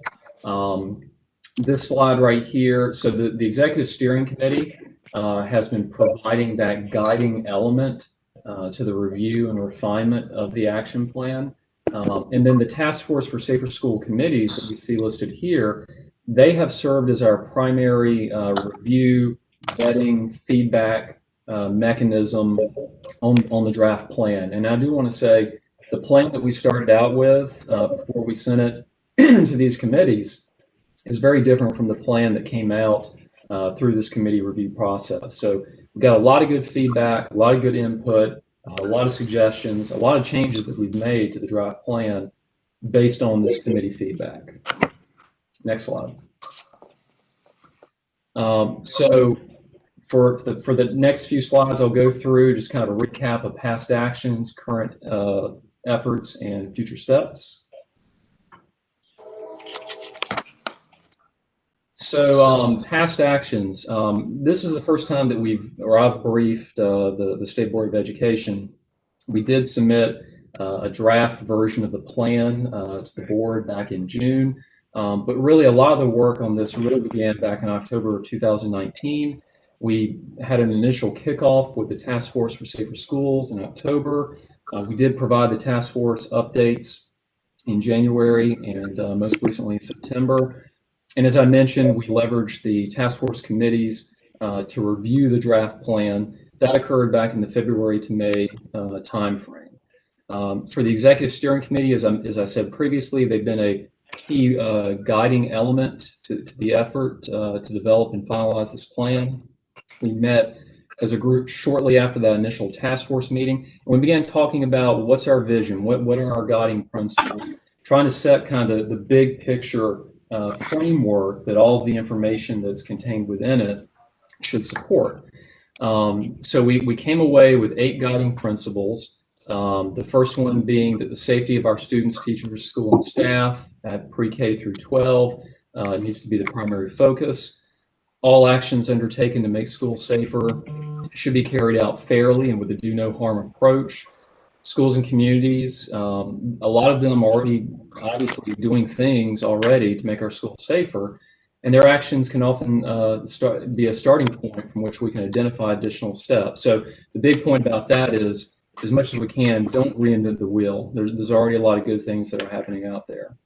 Number 4, partnership and collaboration at the state level needs to mirror what is happening in our schools to encourage transparency, accountability, and good stewardship. We want to have a proactive approach to school safety. Prevention defines our overarching philosophy as we recognize that violence in our schools exists on a continuum, with disciplinary problems often serving as precursors. So again, not just focusing on one piece of what school safety is, but trying to address all aspects. Protection, response, and recovery are activities already happening in schools. And then I've heard it mentioned a few times this morning. And as somebody who deals with strategic planning, it's very near and dear to my heart. I'm probably not the best at it, but I always try to aspire to get better. But data-driven decision-making, trying to do as much as we can based off the data that we have, using evidence-based practices. One of the things that I've learned throughout this process is that it seems that really hard, concrete numbers, data to factor into that decision-making when it comes to school safety, it's not always the easiest to find. So identifying that data, I think, is one of the things that we identified as an action item in the plan. And then, as I mentioned previously, we submitted a draft of the plan to the State Board of Education back in June. Next slide. So I've said a lot of information there, but since the board received the draft plan back in June, these are some of the key things that have been updated within the plan, primarily adding some information to it dealing with coronavirus and COVID-19, also some of the language and initiatives dealing with school resource officer related objectives and initiatives has been refined. And then also, we started in October of 2019, but the Task Force on Racial Equity and Criminal Justice came into being earlier this summer after we had started our efforts. But one of the things that they've also been looking at, again, a full spectrum of things that factor into racial equity when it comes to criminal justice. One of the things that they have touched upon a little bit is that relationship between law enforcement and schools and school resource officers and what roles they should play and what training they need and things like that. So that's also something that we've tried to incorporate as best we can. That task force has, to my knowledge, has not released their formal recommendations, but that's not necessarily a bad thing because the State Action Plan for School Safety is still in draft. So we can try to sync up their recommendations as best as we can as time moves forward. Next slide. So where are we today? So some of the current efforts that we've had underway, we've been finalizing a public comment period. So as I mentioned at the very beginning, the starting source of information that populated the very first draft of this action plan, we were leveraging sources, oftentimes reports and recommendations that have been through their own public comment phase. So I feel pretty good in that the starting point that we had already gone through some sort of public feedback and comments somewhere along the way in the past couple of years. But we also recognize that the product that we came out with on the backside of this looked different than what we started with. So we wanted to do a public feedback period. We had wanted to do something similar to what the Governor's Crime Commission had done in 2018, where they had public open forums in the eastern and kind of central western part of the state. Unfortunately, with coronavirus impact, that was not feasible. So we did post the draft of the action plan on the Department of Public Safety website during the month of September and sent out messaging primarily on social media asking for public feedback. We did get some comments that came back in. Probably not as many as I would have liked, but we did get some that came back in, and pretty much they were mostly supportive of the elements that are in the current draft. So I think that helps kind of reinforce the process that we've had in place, the many different disciplines, be it education, health, mental health, law enforcement, local, state, counseling, all the different disciplines have been involved in the review process. I think that was a little bit validated through that public feedback. We are finalizing the draft plan. Our target is to have it completed prior to the end of the year in order to go through some final leadership approval processes. We're probably looking closer towards the end of this month to try to have it as a final draft in place. Of course, we have the holidays, which will take up time too. So working very fast to try to get that done. Each of the initiatives we have in the action plan has a RACI element attached to it. So we want to identify who's responsible, who's accountable, who needs to be consulted, and who needs to be informed. So that's very important to support that focus that we want to make sure that state agencies are coordinating and communicating with one another when it comes to these actions. And looking at this slide for future steps.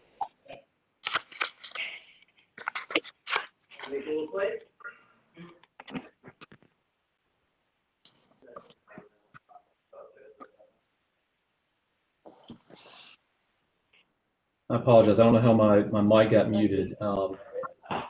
So the committees that we're looking at here on this slide, they look very different than what we had at the beginning.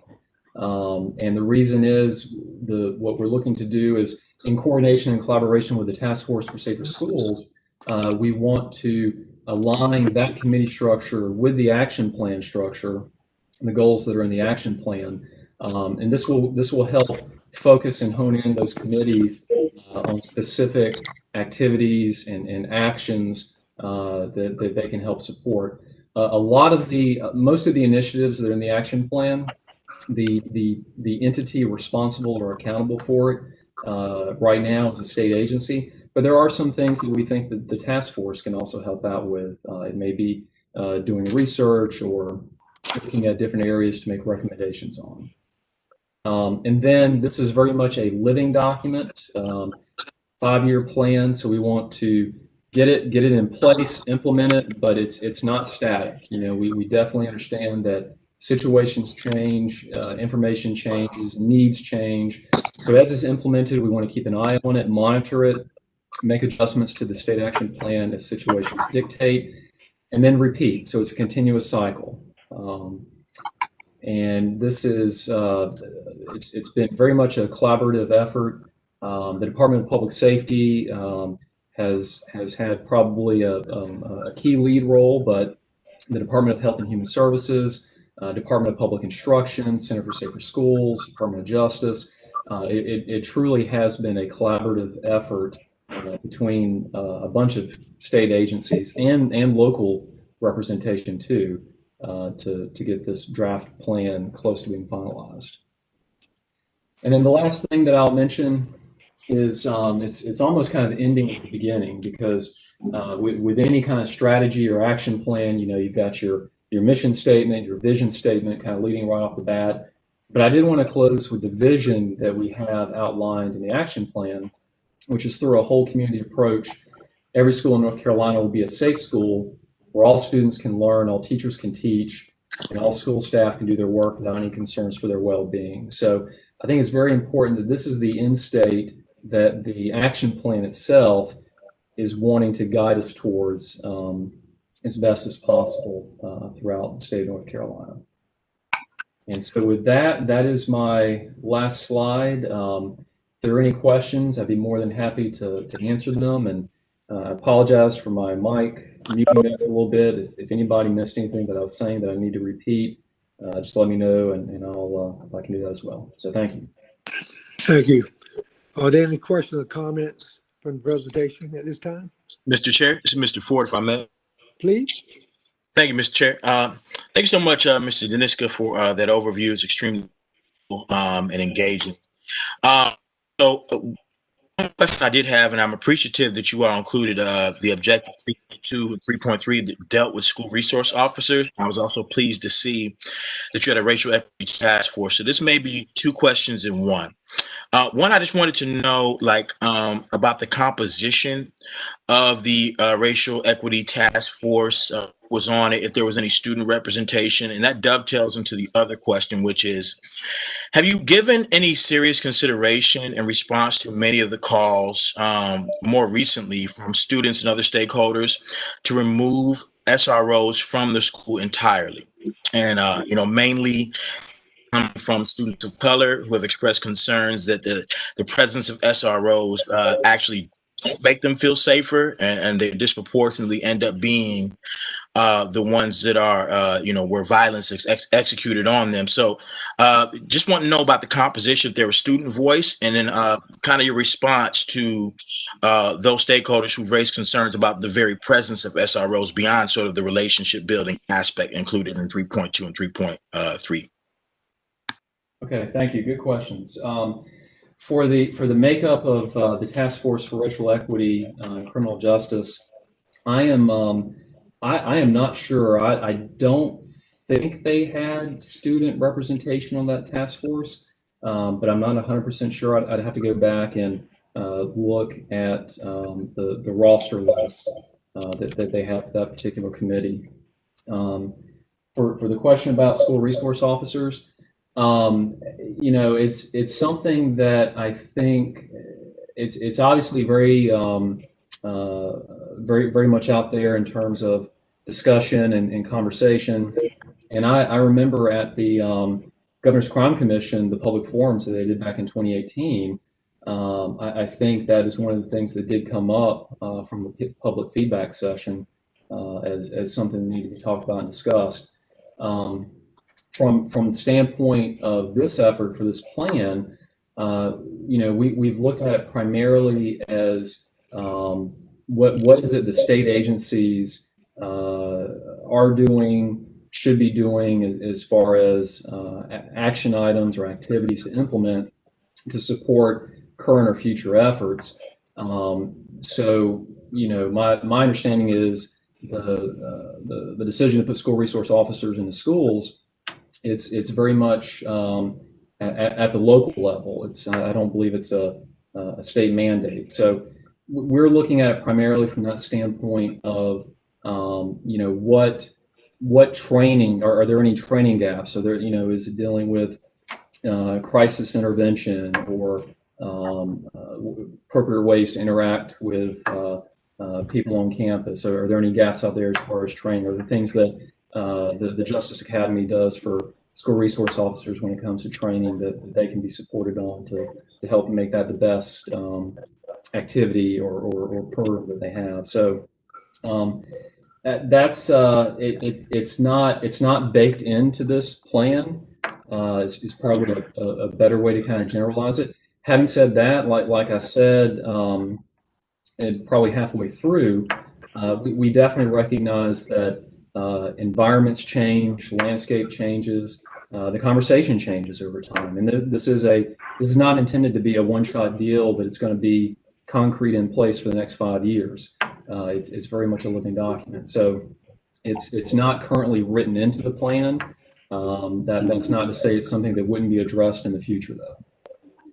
This is Joe Mamoni. I'd love to address that question as well, Mr. Ford. Sure. You know, the past is behind us. We want to be moving forward with this amazing collaboration that we put together with all these agencies around the state. A very important piece to our Student Safety Act is these response teams that need to be available when there's crisis situations to be responded to. And the SRO has become a key component of that response team for student safety, for these responses to mental health issues, to school safety issues. They're also a crucial component to our threat assessment and risk assessment teams to ensure that our schools are being secured safely. So the crux of the matter, Mr. Ford, I hear you loud and clear. I understand the student concerns. We were fortunate to have a great SRO at our school that developed great relationships with the students, and to the point where students would go to our SRO at our school oftentimes before they came to the guidance counselor or the principal to express concerns about someone else. So it's all about training and support for our SROs to understand that they're a part of this wonderful school community. They're not a separate law enforcement entity. So it really comes down to training and the collaboration, those federal grants that I mentioned for the with the threat assessments. That's going to be a big part of ensuring that our SROs get the proper training and guidance that they need to do this job well and be great assets to our schools, not detriments to our schools going forward. But thank you for that comment. It's heard loud and clear. It is a very top priority for the Center for Safer Schools, for the Task Force for Safer Schools, and I guarantee for every entity. I'm also on the Juvenile Justice Commission for the governor now, and that's an issue that we're going to take as a high priority item. So I want to reassure you that that's in the works. I want to reiterate, express my appreciation, and I also just would like to say in total that this has been a monumental, very comprehensive task. Very, very good work.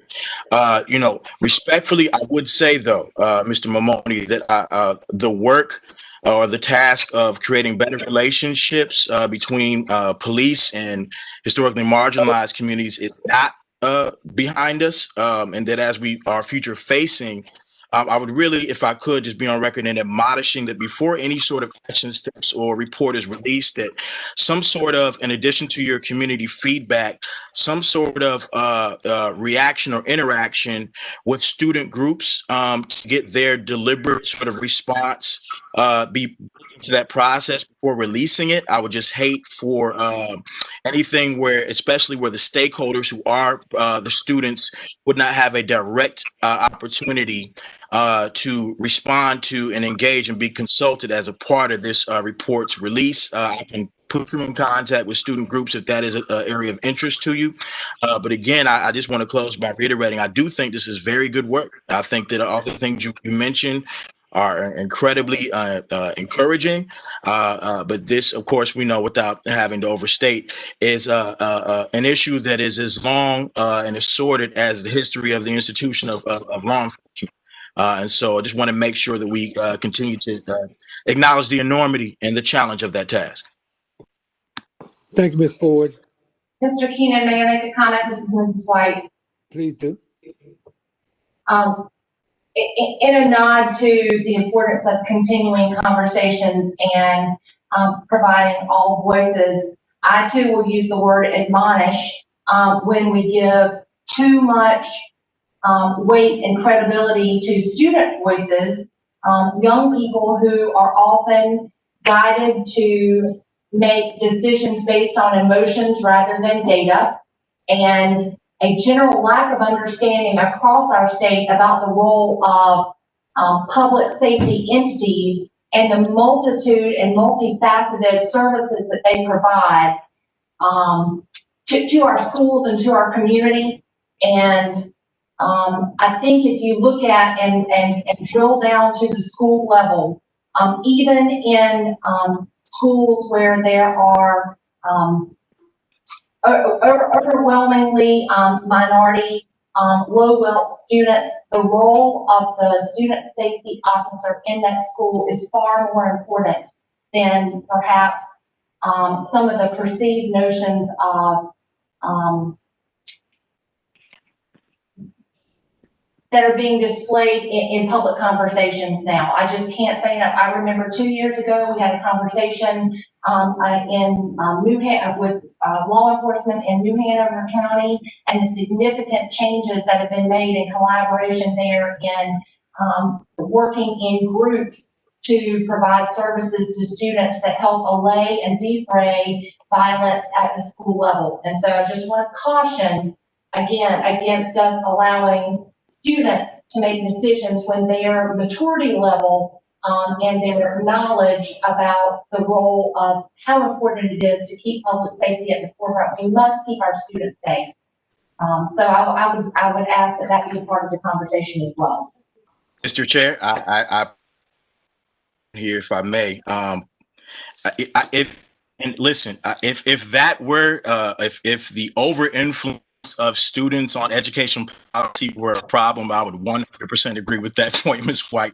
Unfortunately, I actually think that it's actually the opposite, a deficit of student voices. We just mentioned the usefulness of Panorama for students in assessing school climate. If they can be trusted to do that, particularly Black and Brown students, I would like to advance a level of trust and their perceived levels of safety, particularly Black and Brown communities who have decades of anecdotal data to boot.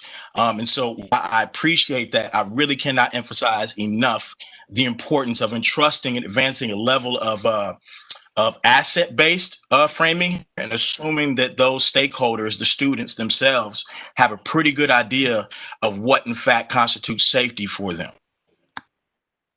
Okay, thank you. We'll run a little behind. I'd like to move to item 2 unless somebody has a burning comment or burning question. Mr. Keenan? This is Alan Duncan. I've got 2 comments out, not on the matters that have been discussed, on different matters, if I could. Okay. One of them is I want to thank everyone for these 2 reports, and thank Mike for his work, not just our report today, but the work that he's been doing on the report. Freeburg and I both serve on this, the state committee, the school safety task force committee. And one thing, as we've looked at the report and had good conversations with Mike and Billy Lassiter, chair of the committee, this board has spent a lot of time developing a whole child, whole community, whole school kind of healthy approach for students. One of the ways to promote school safety, and one of the preventative measures before we get to the more extreme measures that necessarily are also part of the task force subject matter report. And so it's our intention to work with the committee and with Mike, provide some additional information for consideration for inclusion in the final report that will be captured, if you will, the work that's already been done by the board on the important issue of looking after the welfare of our children and the whole child, whole school, whole community effort. Second thing, I'd also like to say how much I appreciate the report on the School Safety Act and the excellent work that's being done on it. One of the things I do want to take one moment with, because there's so much in the news, and it's a concern, it's a significant concern for people around the state, is our risk of suicides. And it's heartening to hear the story of prevention that shared with us today in a way that makes us know that the app is making a difference in the lives of children, and that's incredibly important. In trying to compare data on page 1074 specifically, one note, we have to be careful about looking at the data in terms of the number of suicides, for example, this year.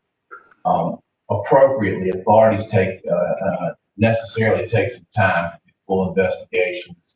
Medical examiners typically involved, and often inquiries and investigations can take several months before determinations are made.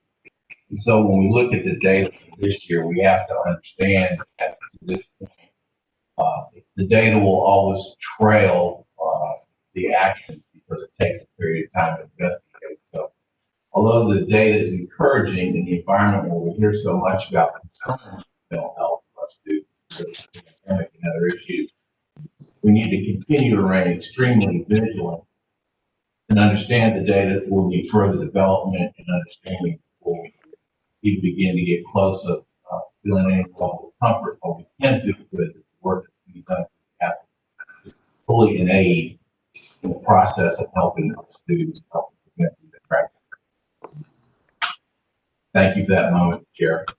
Thank you, Mr. Duncan. If not any more comments, we'll move to our next item. For action is the school-based mental health policy. I think Dr. Matt Haas is going to discuss that. Thank you, Mr. Keenan. Good afternoon, Chairman Davis, Superintendent Johnson, State Board of Education. As always, we're extremely appreciative to bring this item related to school mental health policy today for action. As you recall, we presented this as an information item at the last State Board meeting. And at that point in time, we provided some in-depth information in terms of a number of things. One, the stakeholders that were involved in the development of the policy, the requirements of the Senate bill that require the development of this policy, and then the actual specific components of the policy itself.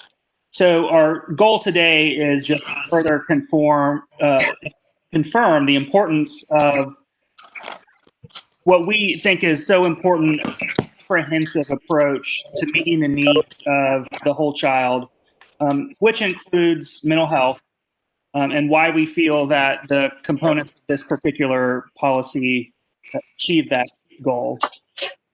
And just to preface the presentation, the wide group of stakeholders that we've been blessed to have contributed to the work do believe that the support of the whole child is inherently important to improve outcomes for our students. We know that we have a number of competing priorities, and whenever we have competing priorities, it's often tempting to make a simple choice or identify a single need and make a direct connection that would inform the work that we know. However, the academic achievement, the graduation, post-school outcomes, employment, access to post-secondary education, community access, what we know is that those things that we as educators, as a state board, are so invested in have incredibly complex determinants. So even if we provide the absolute best instruction to students, if they come in hungry every day, if they have poor physical health that's not being addressed, if they don't have social connections in the school community, if they don't feel safe, as we just discussed, to attend school, And then what we're going to be talking about today is if we have students who are dealing with trauma, adverse childhood events that we know our students all are experiencing right now that result in mental health issues, all of those will result in a less probability of success. And we know that when we invest in the whole child, that it is worth that investment and that we get an improved return on investment as a result of and that's why we really are grateful to bring this policy to action today around mental health, because we think that this is just one critically important piece that of a complex puzzle that supports the whole child. At the last presentation, we talked about the draft policy features. I will talk a little bit about Senate Bill 476 that tasked us with what the components of this plan would be. In Senate Bill 476, it asks that the State Board of Education adopt a school mental health policy. The timeline for that is December 31st, 2020. And then not only that, at the local level, what this policy needs to do is support plans that require public school units to adopt and implement a local school-based mental health plan. That includes a couple things, one of which is a mental health training program, which I'll talk about in just a little bit, that I think we are well poised to support, as well as a suicide risk referral protocol. I know that we went into the specific features of the policy at the last board meeting. Dan, if you don't mind just to scroll through the next couple slides and then to feedback. We're happy to take any questions that are related to the content of the policy itself, but I do want to describe some of the feedback that we received as a result of presenting this at the last meeting. We got feedback from the North Carolina School Board Association and the Charter School Coalition, and they suggested two primary changes after that presentation. And as we read and contemplated those changes, we thought that they were well thought out and good changes that improved the language of the policy. The first of which is we had used the term IE to which should have been EG. And so instead of saying, in other words, we should have said an example just to ensure that as a result of the policy, that the examples are just ways that the policy can be carried out, and it's not necessarily a requirement of how any particular strategy would need to be carried out. So throughout the policy where we had used IE, we replaced that with EG. In addition to that, we also provided a description or a definition of what we intended when we said school personnel who work with students. The important piece about this in particular is who this impacts and related to training requirements. And so we define that specifically to teachers, instructional support personnel, principals, assistant principals, and then beyond that scope, we said that it may also include other individuals who work directly with students at the discretion of the public school unit. So both of those were the two pieces of feedback that we received since the last meeting. Felt both of those should be included within this. We did attach an additional copy of the policy that has anytime those two particular instances were included within the previous policy highlighted and the changes that we made. But again, it was just a replacement of IE with EG. And then anytime we talked about school personnel who work with students, in parentheses, we had that description following that.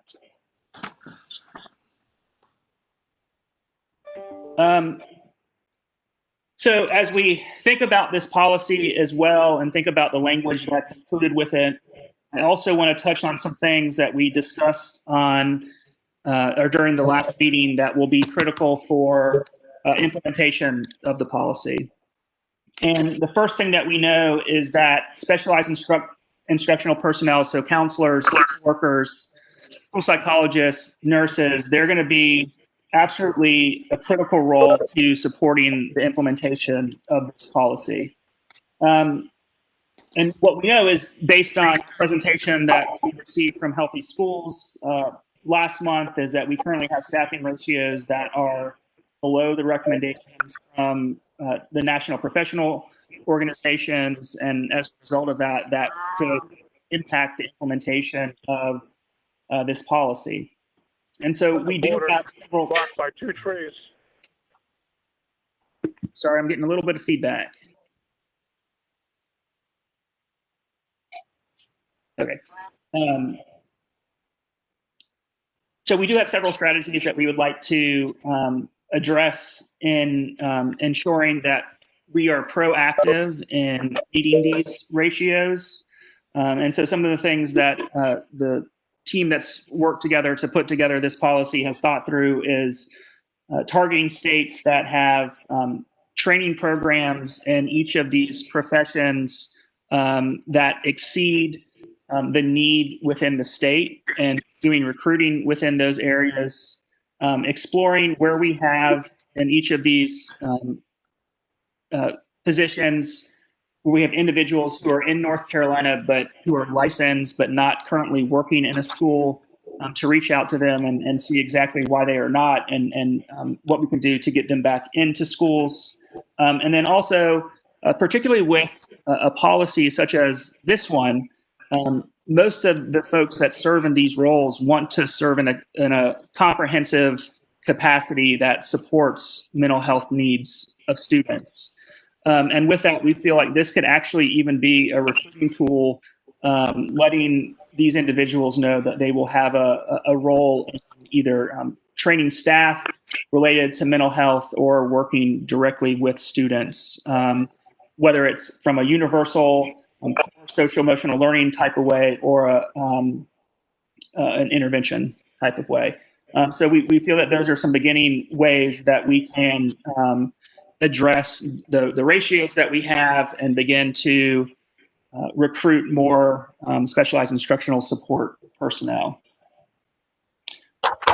Some additional next steps that we need to think of for the implementation of this policy. We know that professional learning and technical assistance is an important part of it. At the last board meeting, we described a resource mapping that we had done of various evidence-based programs that not only the North Carolina Department of Public Instruction, state agencies have developed the capacity to support public school units and the implementation of we have the capacity to train on those. And then also more importantly, we can build the capacity at the local level to build trainers and instructors there where they can continue to carry on that professional development as we serve in more of a technical assistance and coaching role. So what we've really done is we've looked at the requisite training responsibilities of DPI within this policy. And I do feel like we're already ahead of schedule in terms of the training that we would need to provide, specifically in terms of universal supports. We have a robust team that's working on emotional learning that is currently working with a number of districts across the state. Universally is something that I think can be scaled well, as well as some other additional things that are training for more intensive behavioral, social, and emotional needs. So we have the beginnings of the capacity to be able to provide that training and are thinking very carefully about how we can realize what this policy would require. In addition to that, the statute also requires that we provide reporting mid-December annually after the implementation of that. So we've already had some discussions with what would be the most useful reporting features that PSUs could share with us. We've talked with some experts in the state already around what we could do with project evaluation and the development of a logic model and an evaluation model to think about what sources of data do we currently have that we can easily collect and make would expect to change as a result of the implementation of this policy, and think about the longitudinal analysis of the implementation of this. So we can measure the impact of the implementation, not only for our reporting requirements, but also to ensure that at a regular basis, we're able to examine the implementation and make any necessary changes that we need to make around the implementation of the policy. And then finally, we also know that this did not come with any funding attached to it within the statute. And we did just want to provide some thoughts in terms of what funding would support the implementation of this policy. We've presented several times on the SAMHSA grant that we have related to Project Aware. Within that project, the per student financial support that we provide is $46 per student. With recent funds that have gone out via the COVID-19 relief funds and GEARS funds, we really looked at what's the infrastructure that's required to develop some of this, to get some of the those initial costs of developing programs, training staff, and what would out of that, what would be a one-time cost? And with that, we estimated that $12 that would result in a $34 recurring cost. That if you extrapolate that across the state, it's approximately $45 million. But what we also have are what would the line items be in terms of the breakdown of the spending for those funds. And we know that just putting that all in to direct services for students, that there needs to be substantial support to ensure that that's sustainable over time. And so what we have found as a result of our partnership with SAMHSA, the implementation of that grant, from a funding perspective, that we found about 25% of the funds go to direct services to students. So those students who have needs that cannot be met within the universal or core supports provided by the school or district, that we can, as long as we are devoting other funds to mental health promotion and universal social emotional supports at about 18%, that 25% for that seems like a good estimate. We also would estimate that 12% of that would be used for professional development to support the implementation of ongoing implementation of the first two items that we have listed here. And then, as I just described, the data collection and progress evaluation that would be included or required for reporting and continual improvement would be around 10%. And then, as we talked about this specialized instructional support personnel, that would be the highest percentage of cost at 35%. So we didn't just want to, during this presentation, share the policy again and the minor changes we made since the last presentation, but also give some insight in terms of what we feel would be necessary to ensure the success of the implementation. And with that, we would be very happy to entertain any questions. I also know that my colleague Lauren Holohan is on with me as well to help with any questions. Any questions, board members? Mr. Keenan, this is Olivia. I do have a question. Okay.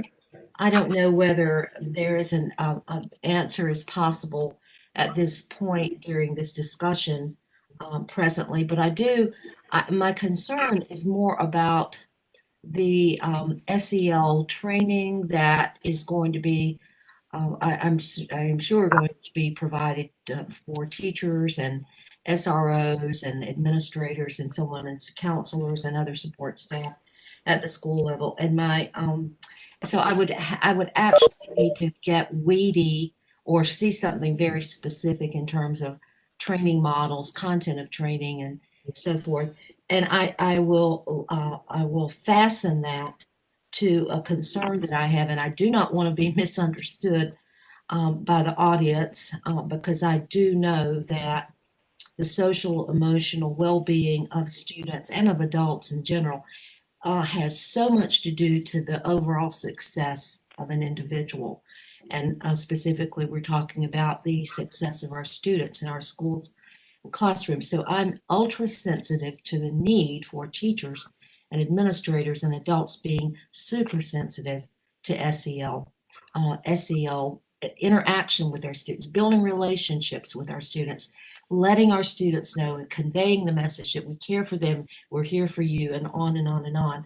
But I am concerned about could this training go into inferring or even recommending to our teachers and administrators that we need to relax codes of conduct, that it is worthy of considering, or we should consider the relaxation of instructional pedagogy, instructional rigor, the whole concept of instruction. I don't want that to happen. I think we can walk and chew gum at the same time.